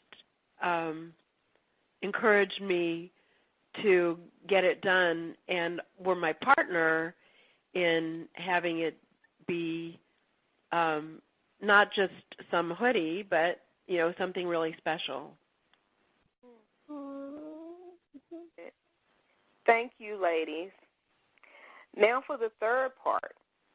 So, Diva Nikki, please acknowledge Robin for her part in getting the hoodie done. Diva Robin, you are an artist, and you are a busy artist at that. And you took time out of your busyness to get busy and be artistic and use your creativity in a design for the hoodie for Prosperous Diva. And I thank you. Anything else, Diva Nikki? No. Diva Nikki? No, that's it. Okay, thank you. Can you hear me? Yeah, I hear you now. Thank you. Okay. Now, Baroness Robin, please acknowledge Diva Nikki for her part in getting the hoodie done. Diva Nikki, I acknowledge you for your partnership, your ownership, your being there as a, how do I explain it, being there as a presence for the realization of the hoodie as an important piece of the journey you're about to embark on, introducing the Prosperous Divas to a huge segment of the population who are up to something in terms of their own growth and development, and opening up the possibility further exposing the prosperous divas to the world, and allowing others to get a sense of what we're about. So, and also you're part of getting it done, and also that you are like the walking, talking prosperous divas in action in the world. Anything else, Baroness Robin? Baroness Robin? Yes. Anything else? No, that's it. Wait, let me check.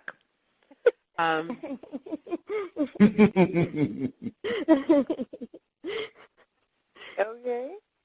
Oh, yeah, just on the side, yes, and thank you I acknowledge you for staying in communication and being there as a partner in the creation of the hoodie. Awesome. Anything else, ma'am? No, that's it. Thank you. For real.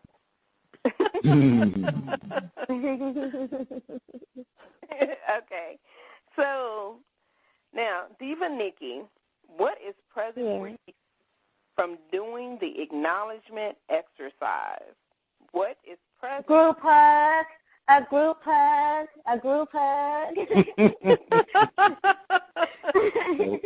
A group hug. Opal, you could join in. Come on, get on over here, Opal. You can join in the group hug. Okay, group hug. Is there anything else, Diva Nikki? Anything else present for you from doing the acknowledgement exercise? Yes, because what is present to me during the acknowledgement exercise is how big something that could be seemingly small could mean, and the difference that something that could be seemingly small could actually make the big difference. Got it. Anything else? No, that is all. Okay, thank you. Baroness Robin? No, wait. Okay. No, wait. We're birds of a feather. An eternal group hug. That's it, an eternal group hug. It's infinite. Yes, ma'am. Thank you, Diva Nikki. Baroness Robin, what is present for you from doing the acknowledgement exercise? Two things. Completion, in the sense of not the kind of completion like being done with something, but completion like that it's whole and complete, and that I'm whole and complete, and that my intention is to leave Diva Nikki whole and complete through the communication and love. I like the way Diva Nikki expressed it. Group hug. Wow. Awesome. Which is also a function of being complete. I know that that being complete leaves nothing but love behind. Got it. Anything else, Baroness Robin? I mean, just let me know before y'all attack me again, which I don't. Wait a minute. Do I get another question asked, or do I? Is there another question for me? I just want to know at this point, is there anything else left that you would like to share with us? Anything else present for you? Yes, and that is, like Diva Nikki just said about how something little can really be a big deal, like a hoodie. When you really look at what it allows for, or what the process was, it's so much more than, it probably sounds silly to our listeners at first that we were going to have this big conversation about a hoodie, but But what I'm returned to is something that I learned a long time ago from one of my most important teachers, and that is context is decisive. So in what I got present to in acknowledging Steve and Nikki was that why the hoodie's not just a hoodie is because it's inside of the context of representing Prosperous Diva, setting an example, getting our message out into the world. It becomes something much different than just an article of clothing with a logo on it. All right. Wow. And Beautiful. creating it, for me, stopped being just this chore that I did, but rather something that forwards what we're up to.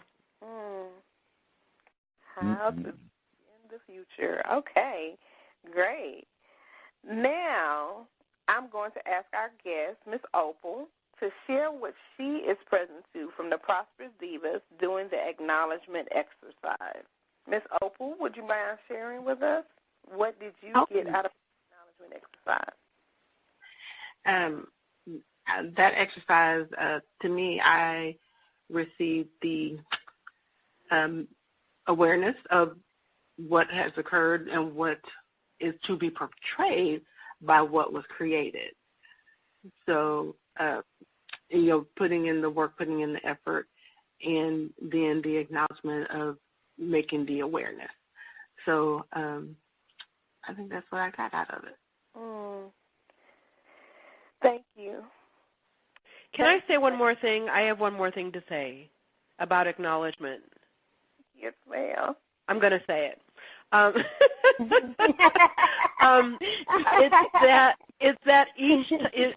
loved the exercise that we kept being asked the same question because it's the opportunity to keep looking and to go deeply with acknowledging and to see what else is available.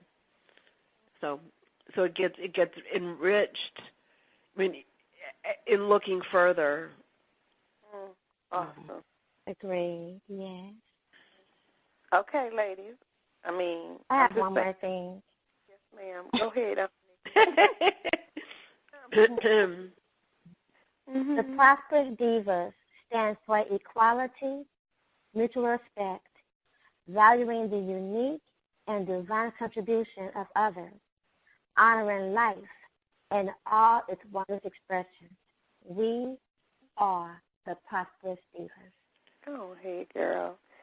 I almost had you right there. The assignment, with that being said, for this week is to acknowledge several people until they can't take any more acknowledgement.